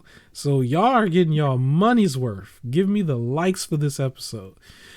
A lot of figures was announced for it. There was like the Dino Thunder or Dino Fury, I forgot which one. Yellow Ranger was announced the first day. Not too many people. Yeah, Dino Thunder. Not as many people paid attention. However, Ryu, which is weird. Really quick, which is weird that not a lot of people paid attention because she is one of the fan favorite Power Rangers in general. Kira, her character. That was why people geeked out over the Once a Ranger thing when she came back, because like two of the top 5 like women in Power Rangers are Kira and the Ninja Storm one. So like it's them two, and a few others that you can mention, Kimberly Kendricks and. The very next day was when they dropped the bomb for the for the Power Ranger fans, which was the Ryu Ranger figure. This particular thing sold out in less than 30 minutes, apparently. It was to the point where it sold out before Hasbro can drop the link to buy it on all of their other social medias. So when they dropped the link and you clicked on the link, it would have said sold out. So everybody is hyped on this thing. I'm not really that sold on it, but if it becomes available in a store like GameStop, for example, maybe I'll get it if I ever go in there, because I do believe it's supposed to be in GameStop. But the retail for this thing is like $34 or something like that. So it's probably a little steep for some people, but it is a once in a lifetime figure. The Ryu Ranger, they turned right back around and did Chun-Li. The next day, I don't know if that one was sold out, but that one was out there the next day. And then it was a bunch of little stuff. Like they showed the weapon for the Yellow Ranger, as well as like helmets, and then her actual morpher, the Yellow Ranger's morpher, with like other little things going on with that. They show some pillows. If you wanted to buy pillows, they have some cool t-shirts. There's one of them that I do want to buy. And then the biggest thing was the Ryu Ranger for the Power Ranger week. But I will say there was one thing that I never mentioned this whole time when I was talking about Power Ranger stuff.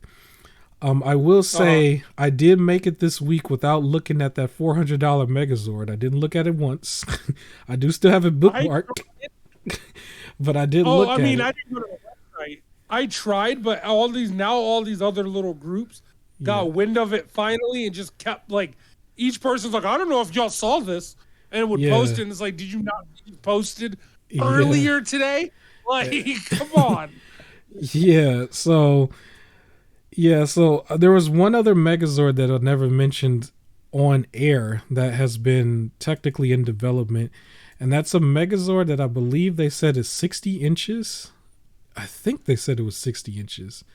Either that or 3 feet tall. I don't know which one's bigger. I'm pretty sure I saw the tagline was that it was the original Megazord. It was supposed to be 100% like all the other ones where you can transform them, pose them, and everything. And it was supposed to be almost life size in a way. And this thing was supposed to cost you like $1,000+. And so I never really mentioned it. So, because we was always talking about that cool looking $400 one, but there was technically a 3-foot one or 60. I'll double check and I'll get you the correct measurements next week. 60 inches is bigger. 60 inches is 5 feet. Okay, is that what it is? But I mean, well, 60. Oh, I didn't see the Megazord. See the 3 feet or 5 feet, I guess. All I know is it's going to be a super sized one that's supposed to be bigger than the Paramimus toy. If anybody had the Paramimus, and this thing is going to cost over $1,000. They're only making a limited amount of them, and so if you want one, you got to search and get one. But I don't think it's complete yet. I don't think it's ready to be purchased. But you're supposed to be able to. Like when you combined it, it's just supposed to be huge. Same original Megazord from the original first season. And it's just supposed to be mega ginormous or whatever. So I just wanted to mention it if anybody cared. Other than that, I guess sad news within the Power Ranger world. It was announced that Tommy Green Ranger, Jason David Frank, is getting divorced or is already divorced from his wife. Did you hear about this? So getting divorced. They're getting divorced. Accused him of infidelity with Rita Raposa. So they. All I'm saying, my joke too, is that I've been saying this from the beginning, and I'll keep saying it. Jason was always better. Oh my gosh! Well, Jason, I'll mention this brief. I think they have real life beef that I don't know if people are aware of that stretches to this day because the other Jason has had some strong words to say about him recently. And I was just like, whoa. Austin. Yeah, Austin was trying to get everybody in walking out because they weren't getting paid properly. JDF talked over like half of them into staying. So when they went to go walk out, the original red, black, and yellow was like, "We're out of here, right?" And blue and pink were like, "Nah, we'll stay." Like because of him, because the show became about him. So they've had beef since then. So that's a thing. But no, Austin, the Red Ranger, original Red was always better. He's the true leader. And but no, that's unfortunate about JDF. Like, I mean, hey, people messing up and doing what they do, I guess. Yeah, the last thing I'll say is for Power Rangers, I still had the Ascension version of the Megazord pre-ordered, and according to Hasbro's website, that should be sent out to me in the first week of September.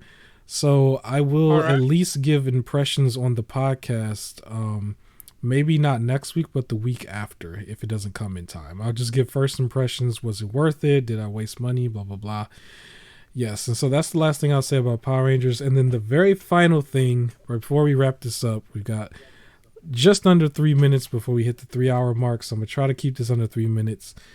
But hit the like button. So the main thing people really want is the free Game Pass. What are you talking about? How do you get the free Game Pass? So this is not actually Xbox's Game Pass. However, this is a Game Pass that includes PlayStation and Nintendo. And so I'm actually talking about your local library. I know that sounds weird, right? But there was something that was brought to my attention because I went to my local library and I found out that with my membership at my local library, I'm actually able to rent a game once a week for no extra cost because I live in the area. And these games are current gen games. Yes, that includes the Series X and the PS5, as well as the Switch and a bunch of older systems like the Wii, the PS4, 360, all of that. They have a lot of that. But I was surprised to see the PS5 and the Series X stuff. And so I went and asked the lady, and so I can apparently officially rent a game for a week. And then afterwards, if nobody is claiming to rent it after me, she told me I can actually hold it for up to 3 weeks. And so that actually puts a damper into the sales maybe of some of these games. But I still say support the developer if they're still being fair and everything. It might be a little bit of a if they throw Callisto Protocol in there. But I will say, one of the games that I didn't get yet was Ratchet and Clank. That was the $70 one for PS5. They had it in there and I saw it. And so I thought about getting it this upcoming week because I actually have some time to play. And so, so for a free Game Pass, check with your local library. I'm going to drop a gem with you because they might have something similar to that in one of those libraries and you won't have to pay anything extra if you live in the area. Double check that. And it will be free and it will be every system across the board. And you wouldn't have to pay. That's up. All right. So that's the gem I got for you. Local library, then support some of these greedy game developers for sure. And what it sounds like to like in there, after the 3 weeks, all you gotta do is return it and re-rent it. Yes, so I confirmed her with that. So she said as long as there was nobody else putting a hold on it, you technically could. So that was a thing. So definitely double check. And yeah, we are over 3 hours. I think this footage goes for another 13 minutes, but I think we are out of what we were going to talk about. Definitely double check that. That is a huge gem for anybody. Because I know some of these games, you already know they're overpriced. We just got done going from something being the most anticipated to almost like spitting on it. You're my co-host in the matter of like 20 minutes. It was a very interesting thing to see. So I'm very happy with this podcast because we got so much that we went over in so many different ways, so many different topics. Here, I thought it would be a slow news week. No, this is a very huge news week. And I knew that Callisto Protocol, because that was the thing. I was like, man, I was really excited about this one because I was like, there's so much going on. But this is the one thing that's going to stand out for the gem for whoever gets this, because I don't think anybody knows. And I just wonder. I was like, I didn't even want to tell my co-host. I might do this to my co-host a few times, y'all. Like, I'm just going to drop some of these gems.